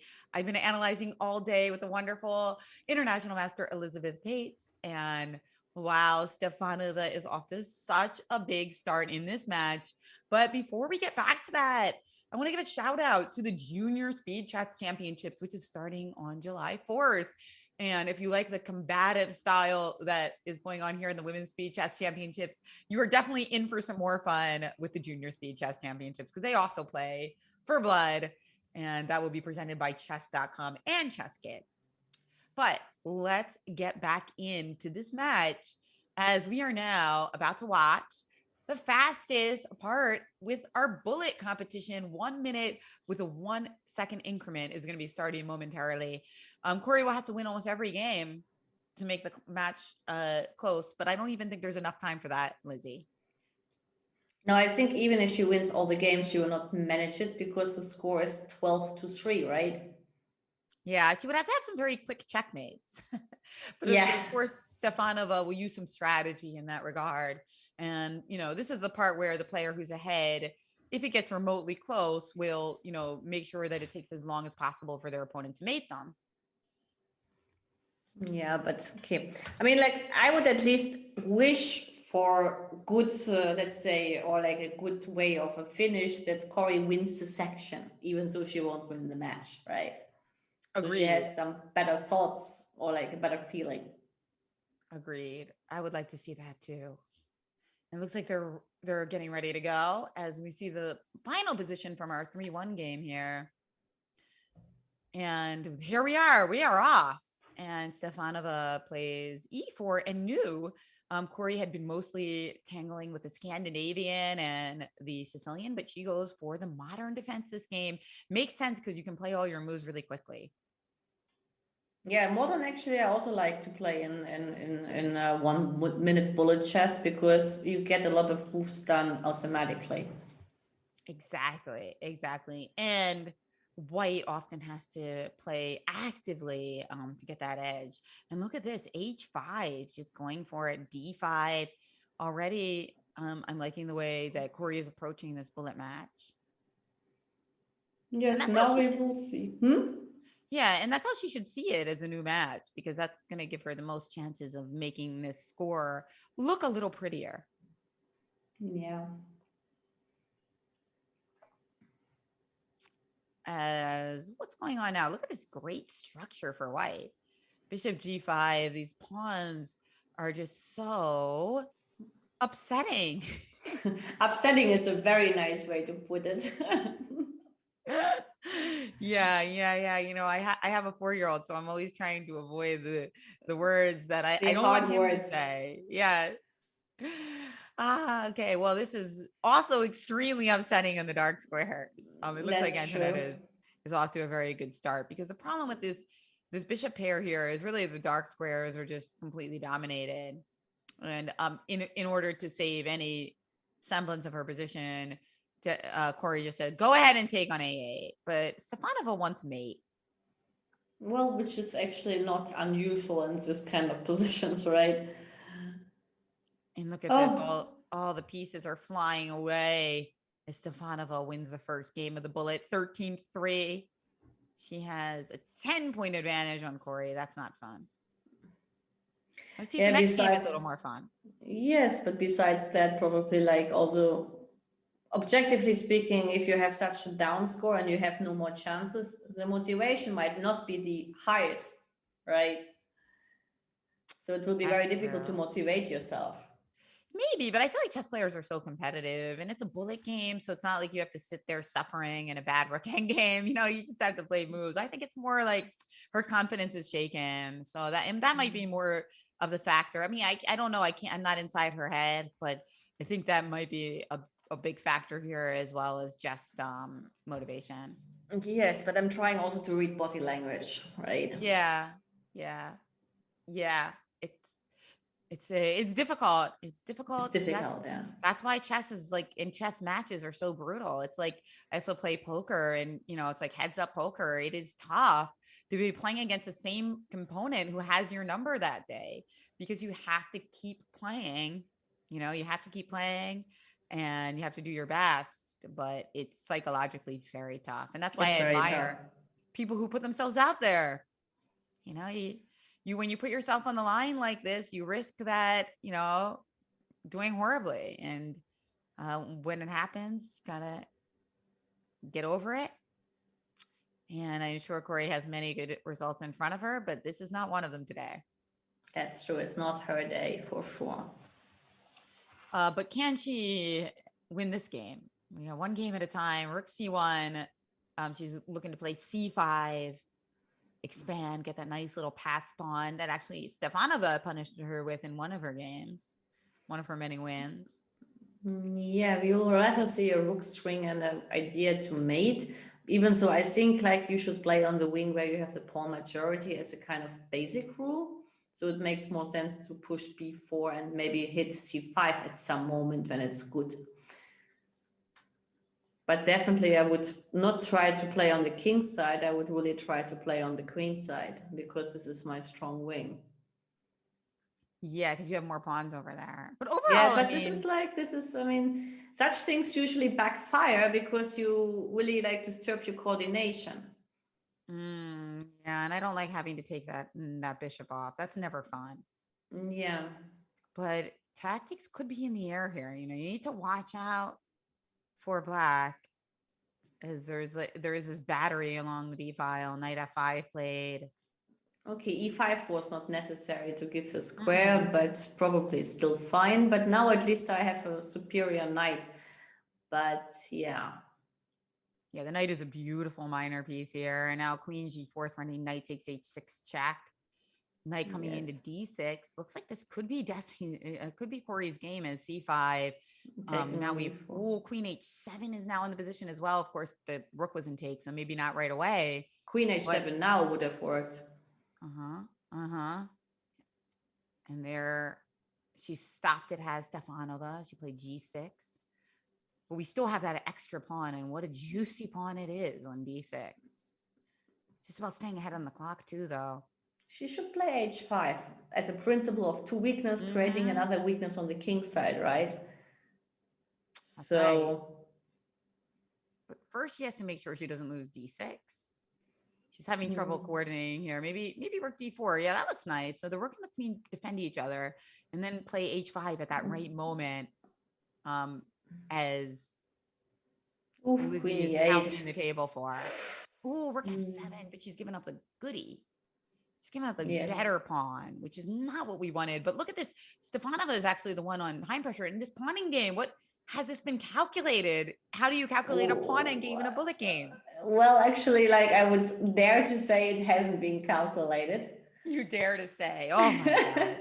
But it does look like the problem here is that it's not just the pawns, it's our tempi, right? The thing about having the extra pawn, it's not just to make a queen, it's that we have this tempo with f3 that is going to strike Stefanova's opposition. That is the problem. Yes, f5 and king f4 and now f3. F3, that's the key, that extra tempo. The extra pawn was not to make a queen, it was to get that one tempo. My kingdom for a tempo, as the wonderful Grandmaster Yasser Seirawan has often said to me. Yeah. And but here it is. Now is lost, even so. Queen and also she's also flagging Antoinetta, it seems, a little bit here. She's down to her last moments, and Cori has won a game. It's certainly a sigh of relief for her many fans, as it's been a tough day for her, and that was a cool finish. She calculated everything in the pawning game. Yeah, for sure. No, actually, coincidentally, I have a weekly girls club for my US Chess Women program. And today we have a class on pawning game. So wow. Shout out to any ladies from US Chess Women in the chat. Identify yourself, because we are looking at pawning games tonight. And we've got another Sicilian in which Antoinetta has been struggling a little bit. Cori's been getting some good positions. Let's see how it works out this time. Yeah, finally. Oof. That's an interesting one, but I have the F file, which gives me some pressure. Maybe even so, okay, after castle, the F file is not of our concern. Actually, you know, like in pawn endings, one of the most important thing is any rules about opposition, because usually the one who loses the opposition is mostly losing the game, with Yeah. maybe very, very few exceptions. Yeah. The pawning games are a very interesting realm in chess for sure. Because you have to calculate really well. But then you also need, Yeah. it's also great if you have these little building blocks of memorized positions so that you can, make your calculations a little more efficient. Yeah, or like even like cutting down your calculations by knowing I'm in the magic square, I will hold the pawn. I don't have to calculate whether this is true or not because I know I'm in the square. But the Or like key that. thing Yeah.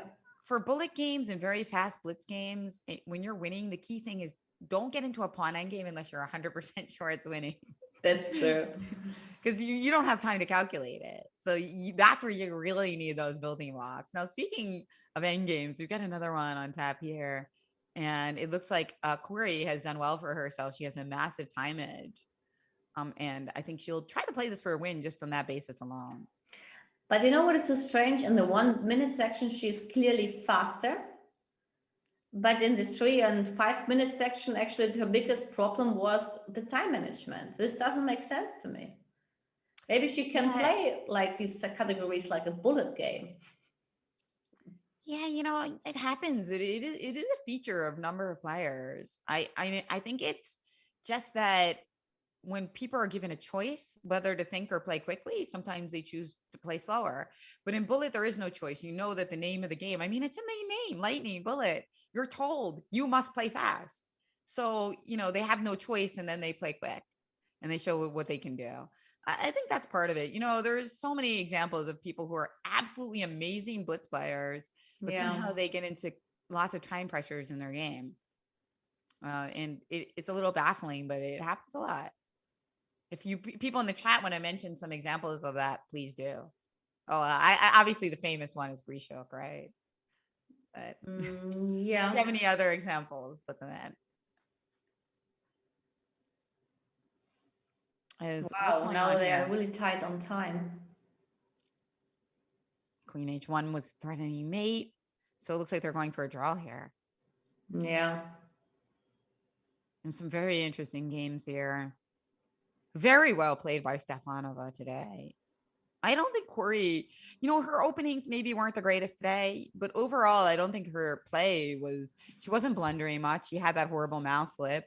I think mostly the credit today for this lopsided score is not Cori playing badly, but Antonetta just playing fantastic blitz, very practical, very strong. Yes, practically stronger, and also by understanding she is stronger in terms of she's coordinating better, because in a like a short time control, like maneuvering is one of the most essential tools, because if you see or spot quickly where the piece has to be in order to be perfectly placed, this is of course like one of the biggest milestones in quick time controls. And E4 now played, and you're right. I mean, look at this. Cori is looking great in this game because her position is sweet, and she's got over a minute, more than she started with. Antonetta has 35 seconds left. So rook d1 now, and then maybe I have 96 as one option. Or rook d3, and I will swing myself to the mate. Oh, yeah. Both very compelling options. Oh, yeah. A very nice position for white. And I think we can even play knight d6 here, because at the end of the day, knight d6, bishop d6, pawn d6, rook d6, we have bishop b5. Oh, so, wow. Yeah, this is a very nice looking position for white. Now it looks more and more dangerous, even though following the scale by chess.com, the position is fine, but it looks at least very dangerous. It just probably means black has some kind of defense that is not that easy to find, but it looks like Antonetta found it. Yeah, she found it. F6, not an easy move to make because a lot of things are in take, but sometimes for great players, when the pressure is on, they find the only move, right? Yeah, that's a useful tool, of course. Yeah, I mean, it looks like we would have some tactic here, but Cori didn't find it and just lashed out with h4.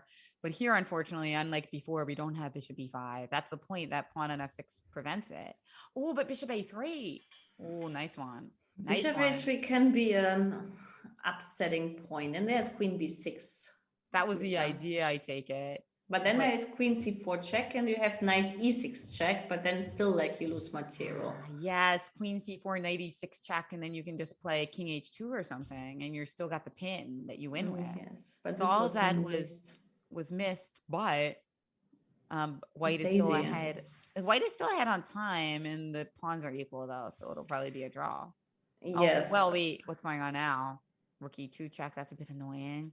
Got to make sure that we get all the pawns we need to score this draw. And indeed, yes, this is looking like a draw. A tough one for Cori because she was looking really good in this game. But hey, that's true. Hey, what are you gonna do? Another draw, another nice save by Antoinetta Stefanova. By the way, look at their bullet ratings, exactly the same. So we don't even have to look at the score. We can just see who has more rating by the end to see who won the bullet portion. But now so the bullet even, right? Yes, I wanted to ask you, and the bullet portion, they're even now, because that's what I saw. Yeah. In the bullet portion, she will not do worse. That's what was my statement before the match started. I think she's going to win the bullet portion. Yeah, I also believe that. I mean, I would also put my stakes into her in this section. Just because it just seems like she's better with the mouse speed. I mean, look at the situation now. She has an extra 10 seconds. That's significant in bullet, you know? Just from the opening stage. So rook d1.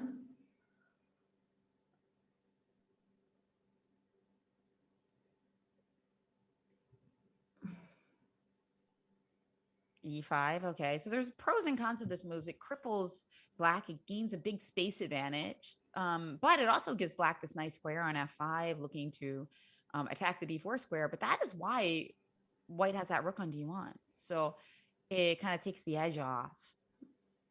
Okay, a3, prophylactic move, stopping queen to b4. Yes, it could be at some point annoying in order to attack the pawn on d4, but a3 usually weakens the c4 square, which was now perfectly exploited. So there are pros and cons about being prophylactic sometimes. Indeed. I found myself falling for that many times, playing a3 to stop something on b4 and then knight a5, knight c4. It's always so annoying. So rook f1, nice. She's gearing up, winding up for f5. Yes, f5 unfortunately looks like a very, very annoying move I don't want to face, especially in the bullet game. No, this looks absolutely wonderful. And look at that, rook d1, a calm move before calculating anything. She just defends everything. That is one of the reasons she's got so many points in this match. f6, f takes g6 was possible too. Can I play knight e2 with a tempo, attacking b3 and then bringing my knight to f4? You could. Stefanova just chose rook f4, but you know, she is down on time here. So this game could go any way. Any which way is possible here, that's for sure. Maybe I can take on d4 and on e5, but okay, it's pretty much sure, but it looked... And she tries your idea now, knight e2, improving the knight. Trying to get into that f4 square, knight d2, well spotted. Cori trying to keep things interesting, bringing the pieces into the game. Yeah, there was also knight e4. But okay, the knight on c4 is doing great. Queen f5, that's, well, I wanted to say this is essential, but probably it was not. Oh no, it looks like Antoinetta is it's not easy yet. Not easy, yes. No, because it looked like black managed to finagle back a pawn. But still, like, there's no mating threat because I can't get rook g1 and protecting h2 in the same moment. That's upsetting news. And white wins as Cori has resigned in this position. And how many more games do they have? It looks like they have 7 minutes left on the clock. So at least probably 3 more games, most likely. Yes, 3 more games, I guess, unless like someone plunders earlier. But yeah. So we have something we haven't seen yet. Gioco piano. Yes, it's actually the first time Cori plays e4. But I think if I remember right, she's a d4 player. I mean, mainly. We're trying to keep it interesting. As always, they switch up the openings a little bit in the blitz portion, or the bullet portion rather. As it's also I think it's a good psychological strategy to switch up openings in the bullet, because it can be a bit of a disruption in flow of your opponent, right? You're like, they're expecting you to play one of the things you played in the longer time controls. And then even that like 2 or 3 second like mind frame to react can help you, right? Yeah. Playing gambits also might be tempting in especially in blitz games. But okay, now actually I wonder if there's compensation for the pawn she sacrificed after taking on d4 by black. Yeah, it doesn't quite seem like there's a lot right now, because black has a lot of trumps, even though they're down a pawn. She has a nice bishop on a7. Black's Pieces very are all solid. developed. Yeah. And a lot of the times when you gambit upon, it's like our a3 to f8 diagonal means something. I would love to put my bishop on b2, but in order to activate it, I'd have to play c4, which would kill my other bishop. But you know, there was a very nice tactical trick with playing e5, and after the knight takes, you take on h6, and you have queen g6 check. Nice but this one. was stopped after knight e5 actually. But there was this kind of tactical pattern. That is an important pattern. Thinking about that bishop on b3, it's so strong because of those potential tactics on g6. Ooh, the scale goes up and down. But now rook d1. Okay, a5 is hanging. Wow, that doesn't look good for Daisy. No, e4 is also hanging now. And then f2 is going to hang as well. So that is the problem. As she goes underneath 15 seconds, underneath Antoinetta's time. What a powerful performance by Antoinetta. Bishop h4 finally played. And queen f8 quickly in reply. Getting out of the pin, because now e4 is hanging. And she's going to take it. Probably, yeah. I mean, I don't see what is wrong. She's going to have to play like rook e4 here. She's dominant. Yeah, she has to play rook e4, because she cannot. Now at least she can try to play queen g3, maybe make black think once or twice in the game. And if that happens, she could lose on time. But rook e6, another excellent idea. Yes, guarding the weakest spots, which is g7, h6. Exactly. Very nice move. And these types of defensive moves are the reason that, Antoinetta is saving a lot of bad positions. Not that this was a bad one. This was a good one, but white won by timeout. So actually Antoinetta flagged this game in a position where she was doing quite well. Not something we've seen a lot of in this match. Usually she does not flag. I think that was actually the first flag. And so far we have an even match in the bullet, I believe. Yeah, but okay, the match basically is still over by the score. Oh yes. We've only got 2 games left. We've probably got 2 games left, and unless this one is very, very long. And Antoinetta has 15 points to Cori's 6. So a dominant performance by the former women's world champion, the Grandmaster from Bulgaria. That's true. I mean, that's a score actually, like, which we didn't have yet, right? In all the kind of final knockouts. This kind of massive difference. Really impressive. Yeah. And I'm sure whoever's playing Antoinetta next is going to have a tough match on their hands as well. I think we looked at the bracket. It's going to be the winner of the game between Lei, Tinge, and Vashalia. Yeah, exactly. That's right. But if she plays like this, Antoinetta will be the favorite, I think. But, it's also hard to tell because, when your opponent is not in form and playing a little bit slower, maybe it can make her look even more in form than she is against somebody who's also in form. So we'll see. But I've been really blown away by her speed and accuracy, and also just her ability not to blunder. That's crucial, not to blunder, right? Yeah, she makes some mistakes, but like the bar goes down. She doesn't find the quickest win. Of course, she splits. Who would expect it? But like, how many blunders has she actually played? I don't think I've seen many. So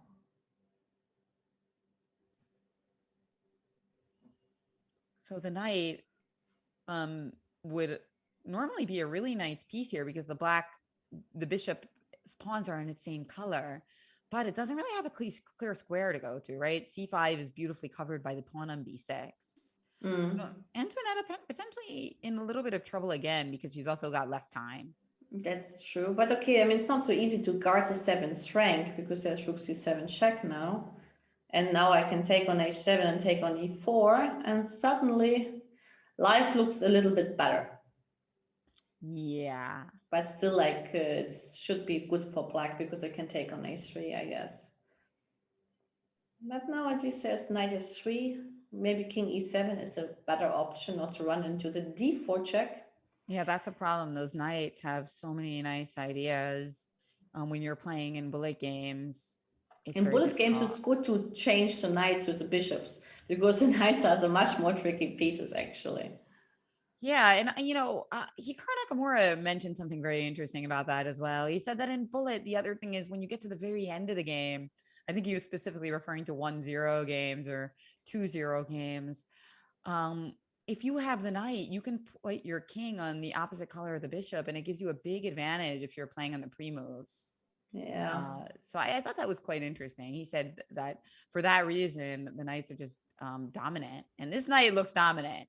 It looks like a mate already. Rook d7 mate or e7. Rook d7 was a mate. I love it. Very pretty. And as you point out, was there another mate before that? Rook d7 was mate as well. I mean, there were two mates.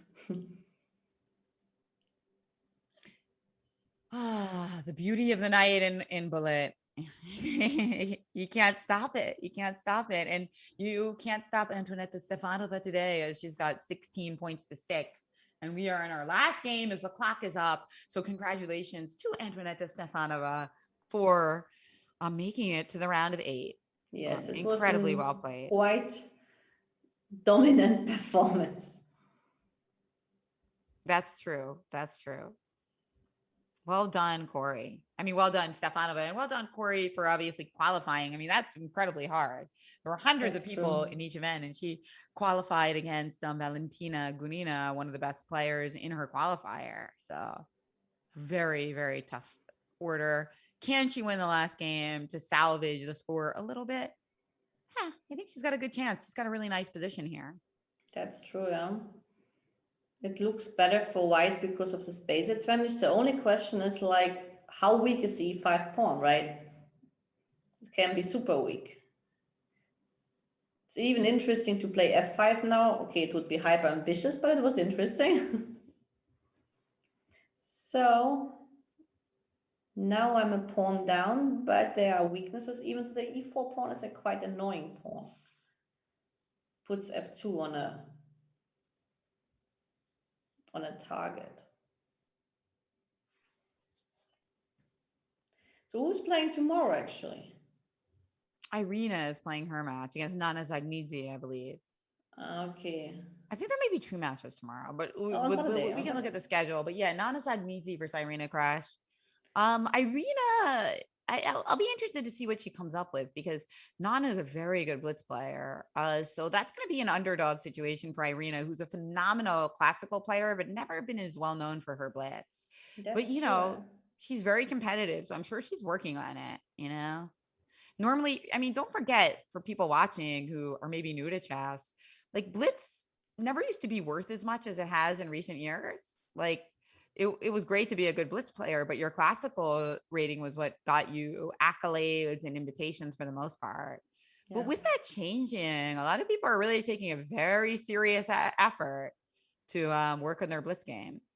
Yes, okay, now especially during Corona times, online chess got a totally different meaning compared to some years before when we had a lot of OTB and also rapid and blitz events in live chess.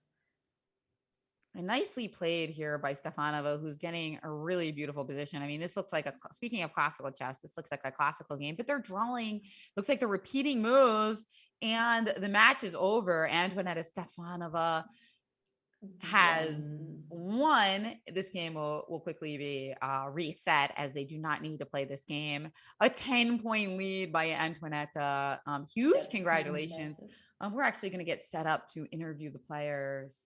But thanks for everybody for sticking with us. And please do stick around for those interviews, as we'll be right back with the Women's Speed Chess Championship.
Hello, everyone. Welcome back to the Women's Speed Chess Championships. I'm Jennifer Shahadi, and I'm here with our champion today, Antoinetta Stefanova. Congratulations. What a match. Also, many thanks to Daisy Cori for playing such exciting chess. It certainly takes two to make for such thrilling games. So we appreciate you being here, Daisy. And Antoinetta, tell us a little bit. I mean, you played majestically today. It seemed like you played very practical blitz, really quick, really solid. And even when you were in trouble, you came back. How did you prepare today? What was your schedule like today? Did you do any chess or just mostly other activities? Well, I don't like to give away my secrets, but yes, I did some chess today, some 1, 2 hours just to remember how the pieces move because I haven't played online tournament for quite a while. So I've been doing some puzzles in the last few days and just try to make my head work a little bit. The puzzles, you play puzzles on the computer or like in books and with a real board? Well, actually, I played on chess.com. I played some rated puzzles there. Ah, great. Yes. Very nice. And Lizzie was mentioning your pre-game preparation. Lizzie? No, I just mentioned that actually I've never seen you in any tournament without your Coca-Cola. Well, I am not without my Coca-Cola. Here it is. Do you see So it? how important it is for you to drink Coca-Cola during the game and why you choose Coca-Cola and not, let's say, coffee when it is about the caffeine? Well, because I don't drink coffee. It's very simple. And what is your favorite time control in the Speed Chess Championships? Because you did really well in all of them. Well, I don't know. I guess it's 3+1. Oh, okay. Why 3+1? I don't know. I just played more games with this time control, so I am more comfortable with it. So when you're practicing in Blitz, you're usually playing 3 minute. And in general, you were up a lot of time on the clock in almost every game. Was that a pre-match strategy or was that just the way it happened? No, it just happened like that. I mean, it's very difficult to have such a pre-match strategy because obviously when you play Blitz, you always think, okay, I have to play fast and not to blunder anything, right? But sometimes it works and sometimes it doesn't. And today it did. Were there any openings? Because you guys repeated a lot of the same openings today. Were there any that you felt a little bit uncomfortable with? Because you got a lot of good positions, particularly against the Scandinavian. It seemed like you were always doing really well. Were there any that you were like, not so sure?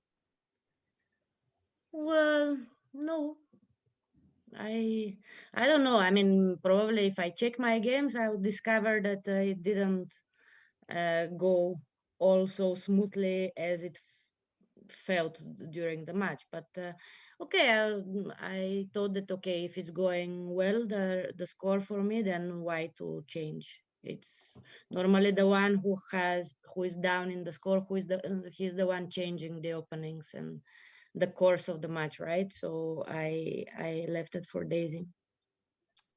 Well, next up, you're going to be playing the winner of the match between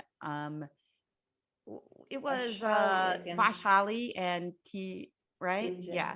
Yeah.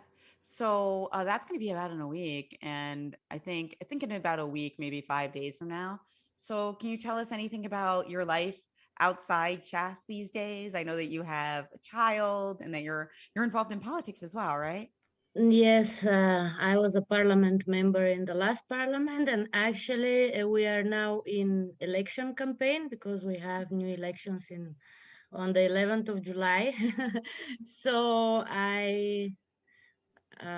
well, I'm very happy that I'm going to quarterfinals, but I really have a lot of things to do in the campaign and traveling around Bulgaria, attending different events.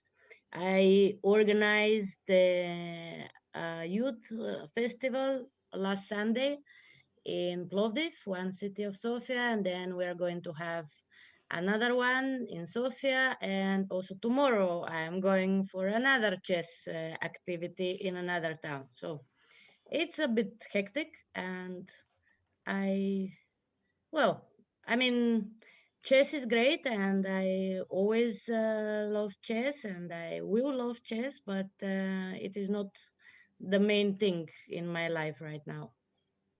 And what's your campaign slogan, Antonetta? It's time for something else. Well, it sounds different in Bulgarian, of It's time for something else. That's a great course. slogan for a lot of people's It's chess shorter in openings. Bulgarian, but since we are a new party, and I hope we will bring the change that so many people want and expect from us. So Well, beautiful. Good luck in both the next round here in the Women's Spades Chess Championships, and then, of course, in your political campaign as well. Lizzie, do you have any other questions for Antonetta? Oh, well, no, but since like she's a very close friend of mine, of course, I wish her a lot of luck and success for the ongoing matches. thank you, Lizzie. Good luck, Antonetta. Great job today, and thank you so much to Daisy, Cori, as well for being here. I know your performance today was not what you wanted, but I mean, from the qualifiers, you had one of the most thrilling finales, beating Valentina Gunina in the playoffs. So we are really excited to see you here, and wish you luck in all the rest of your events too. So thank you, everyone. And thank you to the listeners today, the viewers rather. We had so much fun.